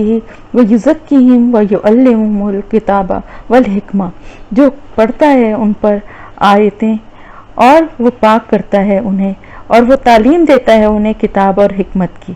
وَإِن كَانُوا مِن قَبْلُ لَفِي ضَلَالٍ مُبِينٍ، اور بے شک اس سے پہلے وہ کھلی ہوئی گمراہی میں تھے۔ یعنی یہ بھی اللہ کا بہت بڑا احسان ہے کہ اللہ نے ان میں سے ہی ایک رسول بھیجا۔ کن میں سے؟ ان عربوں میں سے ہی، اس قوم میں سے ہی، ورنہ اگر رسول کسی دوسری قوم یا کسی دوسری زبان کا بولنے والا ہوتا یا کسی دوسرے علاقے کا رہنے والا ہوتا تو ان لوگوں کو اس سے اجنبیت بھی محسوس ہوتی، اس کی زبان سمجھنے میں بھی مشکل ہوتی، اور اس کے ساتھ ان کا زندگی گزارنے کا ایکسپیرینس بھی نہیں ہوتا، اور وہ نئے سرے سے اس کو جاننے کی اور اس پہ بھروسہ اور اعتماد کرنے میں ان کو اور زیادہ ٹائم لگتا۔ تو یہ بھی اللہ تعالیٰ کا ایک بہت بڑا احسان تھا کہ ان لوگوں میں سے ہی کہ بچپن سے وہ آپ صلی اللہ علیہ وسلم کو دیکھتے تھے، آپ کے کردار کی خوبیوں سے بھی واقف تھے، اور آپ کی صادق اور امین ہونے کا بھی انہیں پتا تھا۔ اسی لیے جب اللہ کا پیغام انہوں نے سنایا تو ان کو کچھ اس کے سوا سمجھ میں نہیں آیا کہ وہ آپ کو مجنون کہیں یا آپ کی بات نہ سنیں، لیکن اللہ کے کلام کو وہ بھی پہچانتے اور سمجھتے تھے، اور ان کو یہ یقین تھا کہ آپ صلی اللہ علیہ وسلم جو کچھ کہہ رہے ہیں وہ سچ ہے۔ غزوہ احد میں بھی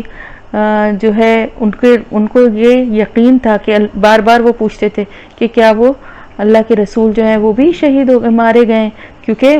ان کو سب سے زیادہ خوف جو تھا وہ آپ صلی اللہ علیہ وسلم سے ہی تھا۔ اور اس سلسلے میں ایک ہمیں مثال بھی ملتی ہے، ابی بن خلف کافر قریش کے قبیلے سے تعلق تھا، اور اس نے مکے میں قسم کھائی تھی کہ میں رسول اللہ صلی اللہ علیہ وسلم کو نعوذ باللہ قتل کروں گا۔ جب حضور صلی اللہ علیہ وسلم کو اس کا علم ہوا تو آپ نے فرمایا وہ تو نہیں بلکہ میں انشاءاللہ اسے قتل کروں گا۔ غزوہ احد والے دن یہ خبیث جو تھا سر سے پاؤں تک ذرہ بختر لگائے ہوئے حضور صلی اللہ علیہ وسلم کی طرف بڑھا اور یہ کہتا ہوا آیا کہ اگر محمد صلی اللہ علیہ وآلہ وسلم بچ گئے تو میں اپنے آپ کو ہلاک کر ڈالوں گا۔ ادھر سے حضرت مصعب بن عمیر اس کی طرف بڑھے لیکن شہید کر دیے گئے۔ اب حضور صلی اللہ علیہ وسلم اس کی طرف بڑھے، اس کا سارا جسم لوہے میں چھپا ہوا تھا، یعنی اتنا اس نے اپنے بچاؤ کے لیے اپنے اوپر ذرا اور خود اور ہر چیز پہنی ہوئی تھی کہ اس کا پورا جسم جو ہے وہ لوہے میں چھپا ہوا تھا۔ خوف اتنا تھا اس کو، صرف ذرا سی پیشانی نظر آ رہی تھی۔ آپ صلی اللہ علیہ وسلم نے اپنا نیزہ تاک کر وہیں لگایا جو ٹھیک نشانے پر بیٹھا اور وہ گھوڑے پر سے گر پڑا۔ گوئے زخم سے خون بھی نہ نکلا تھا لیکن اس کی یہ حالت تھی کہ بلبلا رہا تھا۔ لوگوں نے اسے اٹھا لیا، لشکر میں لے گئے اور تشفی دینے لگے کہ تمہیں ایسا کوئی گہرا زخم تو نہیں لگا ہے، اس قدر نامردی کیوں کر رہے ہو؟ ابھی ٹھیک ہو جاؤ گے.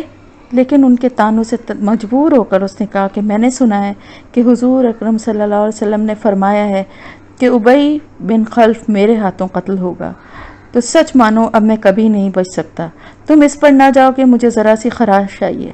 اللہ کی قسم جس کے قبضے میں میری جان ہے اب میں بچ نہیں سکتا. یوں ہی تڑپتے تڑپتے اور بلکتے بلکتے اس جہنمی کی ہلاکت ہوئی اور مر کر جہنم رسید ہوا. تو اس سے اندازہ کر لیجئے کہ کتنا ان کے دلوں میں اس چیز کا خوف تھا. اور وہ یہ اچھی طرح سمجھتے تھے کہ صرف ان کی جو ضد اور انا تھی وہ ان کے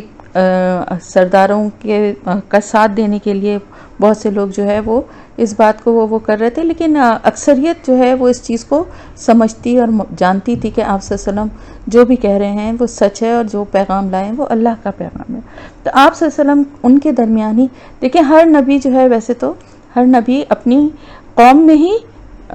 مبعوث کیا جاتا ہے, اس قوم سے ہی مبعوث کیا جاتا ہے. آپ صلی اللہ علیہ وسلم کے لیے لیکن خاص طور سے یہ بات اس لیے کہی جا رہی ہے کہ آپ صلی اللہ علیہ وسلم پوری دنیا کے لیے پیغمبر ہیں, قیامت تک کے لیے. باقی جو تھے وہ اپنی قوم اور ایک مخصوص علاقے کے لیے ان کا پیغام تھا, کیونکہ بہت ساری میں پہلے بھی آپ کو باتیں یہ بتا چکی ہوں کہ بہت سے ریزنز تھے اس کے. لیکن آپ صلی اللہ علیہ وسلم جو اللہ کا پیغام لے کر, جو اللہ کی کتاب لے کر آئے اور آپ کی تعلیمات اور آپ کی ذات قیامت تک کے لیے رحمت للعالمین کا لقب لیے ہوئے ہے, اور ہم سب کے لیے جو ہے وہ اللہ کے رسول کی پیاری ذات اور شخصیت جو ہے اس میں محبت اور شفقت کا ایک ہمیں پہلو نظر آتا ہے آپ کی ذات سے جب بھی آپ کے بارے میں تصور کریں یا سوچیں. تو اس کی وجہ یہی ہے کہ پہلے تو اس قوم سے جس میں آپ پر کی پرورش ہوئی ہے, جو آپ سے مانوس تھے, ان لوگوں تک اللہ کا پیغام پہنچانے کے بعد ہی تو آگے تک بڑھا نا, پھر بہت تیزی سے پھیلا. کیونکہ وہ لوگ جو آپ کے ساتھ تھے اور آپ کو پہچانتے تھے اور آپ کی کو پہچان کے ایمان لائے, اور انہوں نے پھر آگے دین کو پھیلانے کے لیے بھی بہت کام کیا. اور یہاں پر جیسے کہ بتایا گیا کہ آپ کی یہ خصوصیات تھیں کہ وہ اللہ کی آیات کی تلاوت کرتے تھے, یعنی اللہ کا جو بھی پیغام اور جو بھی وحی کی شکل میں آپ صلی اللہ علیہ وسلم پہ نازل ہوتا تھا اس کی تلاوت کر کے بھی سناتے تھے. اور وہ عزت کی ہیں اور انہیں پاک کیا, یعنی جو ناپاکی کی زندگی ویسے بھی یعنی جسمانی اور معنوی بھی جو بری عادتیں اور برے کاموں میں وہ بھی تو ناپاکی ہی ہے نا, ان میں ملوث تھے, ان سب سے اللہ کے رسول صلی اللہ علیہ وسلم نے اللہ کا پیغام بتا کے لوگوں کو اس ناپاکی سے نجات دلا کے پاک کیا. اور اسی طرح وہ یعلمہم الکتاب والحکمہ, اور کتاب اور حکمت کتاب کیا ہے؟ قرآن, اور حکمت کیا ہے؟ آپ صلی اللہ علیہ وسلم کی زندگی جو آپ نے کر کے دکھایا. یہ دونوں چیزوں سے آپ صلی اللہ علیہ وسلم نے تعلیم دی, اور تعلیم جو ہے نا اس کا درجہ بہت زیادہ اس لیے بہت زیادہ ہے کہ اس سے انسان کی زندگی اس تعلیم سے ہی بدلتی ہے. تو آپ صلی اللہ علیہ وسلم نے اپنی زندگی میں جو کام کیا, آپ کے بعد اس کام کی ذمہ داری کس کی ہے؟ آپ کے وارث کون ہیں؟ نبی کی وراثت کیا ہوتی ہے؟ نبی کی وراثت ہوتی ہے علم, اور نبی کے وارث ہوتے ہیں علماء, وہ لوگ جو آپ کے پیغام, جو آپ اللہ کا پیغام لے کر آئے تھے اس کو آگے تک پھیلانے والے ہوں, اس کے لیے کام کرنے والے ہوں. تو اس کام کو معمولی نہ سمجھیں کہ جو بھی اللہ کا کام کر رہا ہے, جو بھی قرآن کی تعلیم کو آگے تک پہنچا رہا ہے یا جو اس کو سیکھ رہا ہے, یہ کوئی معمولی بات نہیں ہے, اس کے بہت بڑے درجے ہیں. یہ بات میں اس لیے کہہ رہی ہوں, خاص طور سے ان لوگوں کے لیے کہہ رہی ہوں جو پتہ نہیں سن بھی رہے ہیں کہ نہیں, کیونکہ ایز اے لسنر جو لوگ گروپ میں شامل ہیں کچھ اندازہ نہیں ہوتا کہ وہ سنتے بھی ہیں کہ نہیں, ان کے پاس اتنا بھی ٹائم ہوتا ہے یا نہیں, بس گروپ میں ایڈ تو ہیں. لیکن اگر وہ سن رہے ہیں تو اس چیز کو سمجھیں کہ یہ بہت بڑا کام ہے, اور یہی ہمارے لیے انشاءاللہ تعالی اللہ کے پاس ہماری نجات اور شفاعت کا ذریعہ بھی بنے گا. تو یہ کام جو ہے نا, دین کو پھیلانا, اللہ کے اس کتاب کے علم کو حاصل کرنا اور اس کو آگے تک پہنچانا, علم اور حکمت یعنی قرآن اور آپ صلی اللہ علیہ وسلم کی بتائی ہوئی باتیں اور آپ صلی اللہ علیہ وسلم کے سکھائے ہوئے طریقوں کو لوگوں تک پہنچانا، یہ بہت بڑا کام ہے جو کہ علماء کی ذمہ داری ہے۔ اور اس سے ہمیں کیا پتہ چلتا ہے، ایک اور بات بھی، وَإِن كَانُوا مِن قَبْلُ لَفِي ضَلَالٍ مُبِينٍ، اور اس سے پہلے وہ کھلی ہوئی گمراہی میں تھے۔ دیکھیں نا، عرب کا حال آپ کو پتہ ہے، پوری دنیا کا حال پتہ ہے، لیکن عرب کا خاص طور سے ہم حال پتہ ہے کہ جب آپ صلی اللہ علیہ وسلم کی بعثت ہوئی تو ہر طرح کی اخلاقی برائیوں میں مبتلا تھے وہ تقریباً۔ تو اس سے ہمیں کیا پتہ چلتا ہے کہ اگر یہ کام نہیں کیے جائیں گے، یعنی اللہ کی آیات کی تلاوت نہیں کی جائے گی اور لوگوں کو پاک نہیں کیا جائے گا اور لوگوں کو کتاب اور حکمت کی تعلیم نہیں دی جائے گی، تو پھر وہ گمراہی میں ہی مبتلا ہو جائیں گے دوبارہ۔ تو ہر دور میں، ہر معاشرے میں، ہر وقت ایسے لوگ موجود رہے الحمدللہ کہ جو اس کتاب کی تعلیم اور آپ صلی اللہ علیہ وسلم کی جو احادیث اور آپ کی سنت ہے اس کو زندہ رکھنے کے لیے کام کرتے رہے، اور ان کا بہت بڑا درجہ ہے۔ کیونکہ آپ دیکھیں، تعلیم دینا کوئی معمولی بات نہیں ہوتی، ہر شخص ٹیچر نہیں بن سکتا۔ بعض دفعہ بہت اچھے جو اسٹوڈنٹس ہوتے ہیں، ٹاپرز ہوتے ہیں، وہ بھی اچھے ٹیچر نہیں بن پاتے، لیکن ایک ایوریج اسٹوڈنٹ بعض دفعہ بہت اچھا ٹیچر بن جاتا ہے۔ تو یہ بھی اللہ کی طرف سے دی گئی ایک صلاحیت ہے، اللہ کی دیے ہوئے احسانوں میں سے ایک احسان ہے، اللہ کی رحمت ہے، اور جس کو اللہ یہ نعمت دے اس کے اوپر بہت بڑی ذمہ داری ہے۔ کیا ذمہ داری ہے اس کے اوپر؟ کہ اس پیغام کو اللہ کے آگے پھیلانے کے لیے اگر اللہ نے اس کو کوئی صلاحیت دی ہے تو اس کو استعمال کرے، کیونکہ اس کے لیے بھی جواب دہ ہوگا وہ قیامت کے دن۔ تو اللہ کے احسانوں میں سے بہت بہت بڑا احسان ہے کہ اللہ پاک نے حضور اکرم صلی اللہ علیہ وآلہ وسلم کی ذات مبارک کو مبعوث کیا نبوت کے لیے۔ اتنے رحیم اور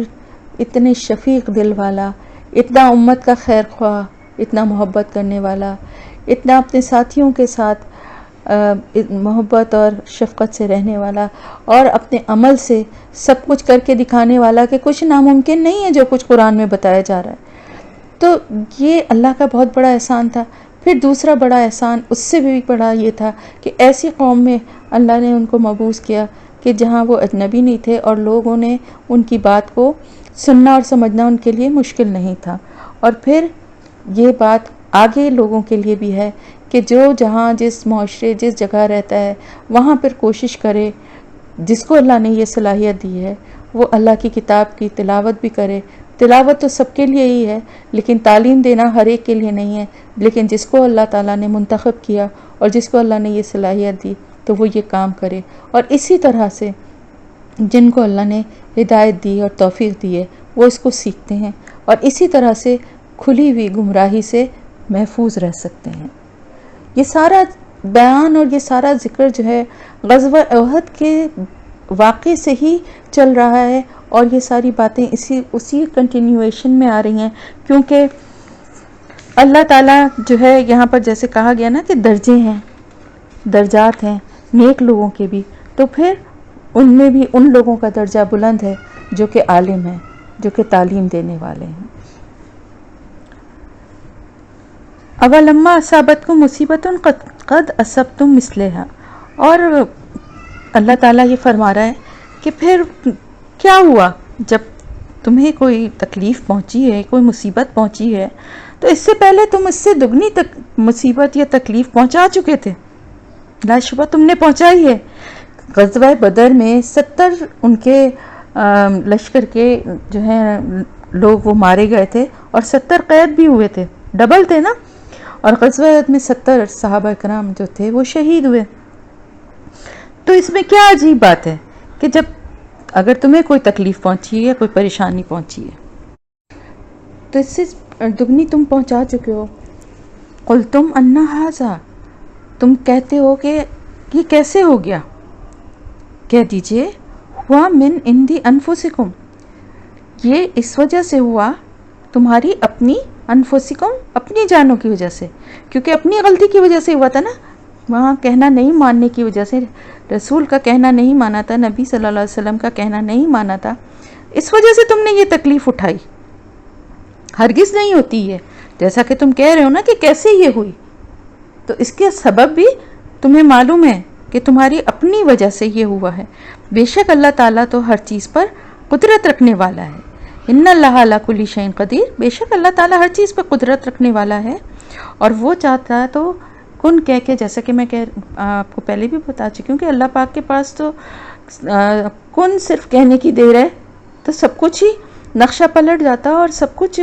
جو بھی نقصان ہوا کوئی بھی نقصان نہیں ہو سکتا تھا، لیکن اللہ کی مصلحت اور مشیت دو الگ الگ چیزیں۔ کیوں ایسا ہوا؟ وما اصابکم یوم التقى الجمعان فبإذن اللہ وليعلم المؤمنین، اور جو کچھ بھی تمہیں پہنچی ہے تکلیف یا جو کچھ بھی تمہیں پریشانی ہوئی جس دن دو جماعتوں کی آپس میں مٹ بھیڑ ہوئی تھی، یا جس دن دو جماعتیں آپس میں ملی تھیں، یعنی غزوہ احد کے دن، اللہ کے حکم سے ہوا تھا یہ، تاکہ اللہ تعالیٰ جان لے ایمان والوں کو، مومنین کو جان لے، کہ اللہ نہیں جانتا، اللہ پاک تو دلوں کے چھپے بھید بھی جانتا ہے۔ اللہ جان لے سے مطلب یہ ہے کہ وہ ظاہر ہو جائیں۔ دیکھیں نا اس دن کس طرح سے جو مومنین تھے، بے شک کچھ غلطیاں ان سے ضرور ہوئیں، لیکن کس طرح سے وہ دیوانہ وار انہوں نے اللہ کی راہ میں لڑے بھی، اللہ کے نبی صلی اللہ علیہ وسلم کی حفاظت کے لیے اپنی جانیں قربان کیں، اور ان کے لیے کٹ کٹ کے شہادت کا درجہ پایا۔ یہ سب کچھ بھی تو ہوا نا، جبھی تو اللہ نے ان کے قصور معاف کر دیے تھے، اور ان کی کسی بھی بات کے لیے ان کو کسی سزا کے بجائے آپ صلی اللہ علیہ وسلم سے فرمایا کہ ان کے لیے مغفرت کی دعا کریں، اور ان سے اسی طرح مشورے کریں جیسا کہ پہلے کرتے تھے، اس لیے کہ دل ان کے جو تھے نا خالص تھے، ایمان والے تھے۔ غلطیاں تو ہو سکتی ہیں نا، لیکن خدا نہ خواستہ ان کے ایمان میں کوئی فرق نہیں تھا، سچے دل سے ایمان لانے والے مومنین تھے۔ تو یہ پہچان اس دن ہو گئی۔ وَلِيَعْلَمَ الَّذِينَ نَافَقُوا، اور یہ بھی پتہ چل جائے کہ کون لوگ ہیں جو منافق ہیں۔ الگ الگ ہو گئے نا، گھل مل کے مسلمانوں میں رہتے تھے اور اپنے کو مسلمان ہی کہتے تھے، اور لیکن اندر سے بدخواہ تھے مسلمانوں کے، ان کو دھوکہ دینے والے تھے، ان کو تکلیف پہنچانے والے تھے، اور ان کے دلوں میں شکوک و شبہات پیدا کرنے والے تھے۔ تو اللہ تعالیٰ کیا فرما رہا ہے کہ اس دن یہ بات پتہ چل گئی کہ کون لوگ مومنین ہیں اور کون لوگ منافق ہیں، الگ الگ واضح ہو گئے۔ اللہ پہ تو عیاں ہی تھا، لوگوں کو بھی پتہ چل گیا، سب کچھ واضح ہو گیا بالکل، کیونکہ منافقین تو پہلے ہی الگ ہو گئے تھے۔ وَقِيلَ لَهُمْ تَعَالَوْا قَاتِلُوا فِي سَبِيلِ اللَّهِ، جب ان سے کہا گیا منافقین سے کہ آؤ تم بھی ہمارے ساتھ اللہ کی راہ میں جنگ لڑنے کے لیے چلو، اوِدْفَوْا، یا پھر مدافعت کرو، تو انہوں نے کیا کہا؟ ہمیں تو آتی ہی نہیں جنگ لڑنی، اگر ہمیں آتی ہوتی تو ہم تو ضرور تمہارے ساتھ چلتے، ہم پیروی کرتے تمہاری۔ استغفر اللہ، ایسا رویہ کبھی آس پاس کبھی نظر آتا ہے کہ کسی سے ہم کہتے ہیں کہ آئیے آپ بھی قرآن کی تعلیم حاصل کرنے کے لیے، یا تو وہ کہتے ہیں جی ہم تو کر ہی نہیں سکتے، ہمیں آتا ہی نہیں ہے، بہت مشکل ہے، ہمارے پاس اتنا ٹائم ہی نہیں ہے۔ بے شک بعض لوگ مصروف ہوتے ہیں، بعض لوگوں کے پاس واقعی ٹائم نہیں ہوتا، اسی لیے جو لوگ ایز اے لسنر بھی سننا چاہتے ہیں میں ان کو بھی ویلکم کرتی ہوں کہ ٹھیک ہے وہ یاد نہیں کر سکتے، سن ہی لیں کم از کم۔ لیکن ایک بات ہے کہ دیکھیے وقت نکالنے سے نکلتا ہے، میں خدا نخواستہ نعوذ باللہ استغفر اللہ کسی کے اوپر یہ بات نہیں کہہ رہی، کیونکہ یہ تو منافقت کی نشانی ہے، میں یہ نہیں کہہ رہی، میں کہہ رہی ہوں ہم لوگ بعض دفعہ لا علمی میں، نادانستگی میں ایسی باتیں کرتے ہیں، اس طرح سے نیکی کے کاموں کو ٹالتے ہیں، تو یہ بھی کوئی اچھی بات نہیں ہے۔ لیکن یہاں پر کیونکہ منافقین کا ذکر ہے تو اللہ نہ کرے کہ کوئی منافقانہ کوئی روش یا کوئی رویہ یا کوئی بھی ایسی خصوصیت جو منافقین کی ہے وہ مومنین میں پائی جائے، اللہ اس سے اپنی پناہ میں رکھے۔ تو ان سے جب بھی کہا جاتا تھا، جب بھی ساتھ ملنے کے لیے، تو وہ ہمیشہ انکار کرتے تھے، اور یہاں پر بھی جب ان سے کہا گیا کہ تم بھی جنگ کرنے کے لیے چلو، ہمارے ساتھ اللہ کے راستے میں نکلو، اور چاہے مدافعت کرنی ہو چاہے لڑنا ہو، تو تم بھی ساتھ چلو. تو انہوں نے کہا ہمیں تو آتا ہی نہیں, ہم تو جا ہی نہیں سکتے, اگر ہمیں آتی ہوتی جنگ لڑنا تو ہم تو ضرور تمہاری مدد کرتے. ہم للکفر یومئذ اقرب منہم للایمان, اس دن وہ کفر کے زیادہ قریب تھے ایمان کی نسبت. یعنی ایسا رویہ رکھنے والا ہر شخص جو ہے وہ کفر کے قریب ہو جاتا ہے, ایمان سے دور ہو جاتا ہے, اور وہ ایمان کی نسبت اس دن کفر کے زیادہ قریب تھے. یقولون بافواہہم ما لیس فی قلوبہم واللہ اعلم بما یکتمون, اور وہ اپنے منہ سے وہ باتیں کہہ رہے تھے اپنے منہوں سے جو کہ ان کے دلوں میں نہیں تھا. یہی تو منافقت ہے کہ منہ سے ایسی بات کہنا, منہ سے کسی کی ہمدردی اور خیرخواہی کرنا اور دل سے اس کا برا چاہنا, اس کے لیے برا سوچنا یا اس کے لیے برائی آگے پھیلانا, یہی تو منافقت ہے. تو مسلمانوں کے لیے ان کا یہی رویہ تھا نا کہ وہ جو کچھ منہ سے کہہ رہے تھے, اس بات پہ بھی اللہ تعالیٰ کہہ رہا ہے کہ جو کچھ وہ کہہ رہے ہیں نا کہ ہمیں تو آتا ہی نہیں, ہم کیسے جائیں, یہ ان کے دل کی بات نہیں ہے. ان کے دل کی بات کیا تھی کہ وہ شامل ہی نہیں ہونا چاہتے تھے اس جنگ میں. ان کا لالچ صرف اور صرف معنی غنیمت کی حد تک تھا, باقی انہیں جنگ سے کوئی سروکار نہیں تھا, بلکہ وہ کافروں کو اور یہودیوں کو مسلمانوں کے خلاف جو ہے جنگوں کے موقعوں پہ پیغام بھیجتے تھے اور ان سے مدد کی اپیل کرتے تھے, اور ان میں شامل ہونا زیادہ پسند کرتے تھے بنسبت مسلمانوں کے. تو جو کچھ ان کے منہ کہہ رہے تھے اصل میں ان کے دلوں میں یہ نہیں تھا, اور یہی نفاق کی نشانی ہے. لیکن ساتھ ہی ساتھ واللہ عالم بما یکتمون, جو کچھ بھی وہ چھپا رہے تھے اللہ تو اس کو جانتا ہی ہے. لوگوں سے تو چھپا سکتے تھے لیکن ان کے دل کے حال کو اللہ جانتا ہے, اور قرآن میں کھول کے بیان کر دیا. اور اسی طرح سے مومنین پہ بھی یہ بات آشکار ہو گئی, مومنین کو بھی اس بات کا احساس ہو گیا, اور کفر میں اور نفاق میں جو فرق ہے, جو منافقت کا رویہ رکھنے والے لوگ ہیں وہ پہچانے گئے. اللہ نے تو جانتا ہی تھا, اللہ نے جان لیا سے مطلب ہے کہ لوگوں کو بھی سمجھ میں آ گیا, لوگوں نے بھی جان لیا. الذین قالوا لاخوانہم وقعدوا لو اطاعونا ما قتلوا, اور اپنے بھائیوں کے بارے میں وہ کہنے لگے,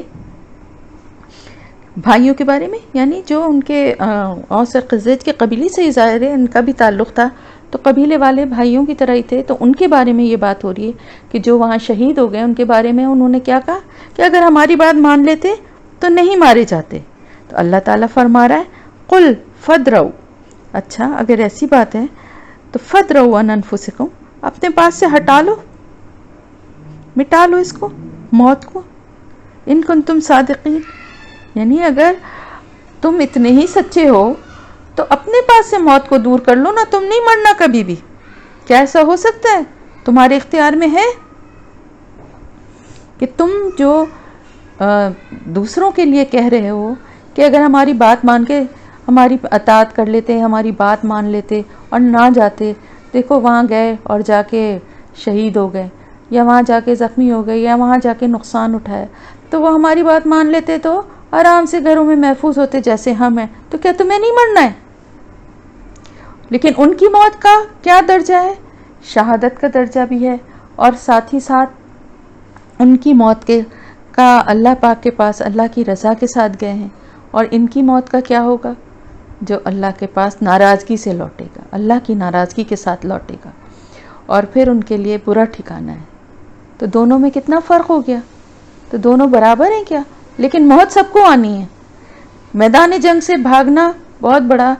گناہ ہے, اور اس کے بعد بھی مرنا تو ہے ہی. تو پھر وہ زندگی جس کو اللہ پاک کہتا ہے شہیدوں کے لیے کہ انہیں مردہ نہ کہو, وہ زندہ ہیں اور وہ رزق دیے جاتے ہیں, لیکن تم اس کا شعور نہیں رکھتے, وہ زیادہ بہتر ہے یا منافقوں کی طرح گھر میں گھس کے بیٹھ گئے, چھپ کے بیٹھ گئے, مرے تو پھر بھی موت تو پھر بھی آئی نا. اللہ تعالیٰ کہہ رہا ہے اگر اپنے پاس سے ہٹا سکتے ہو, سچے ہو, تو موت کو دور کر دو, مرو ہی نہیں. اگر ایسی بات کہہ رہے ہو تو پھر یہ کہو نا کہ ہم دیکھو ہم تو کبھی مریں گے ہی نہیں اور تم مر گئے جا کے, تب تو ایک بات ہے, لیکن مرنا تو تم کو بھی ہے نا. تو پھر اس موت اور اپنی موت کا فرق دیکھ لو. جزاک اللہ خیرن کثیرہ. یہ یہاں پر ختم ہو گئی ہماری تفسیر. الحمدللہ, اللہ کا شکر ہے.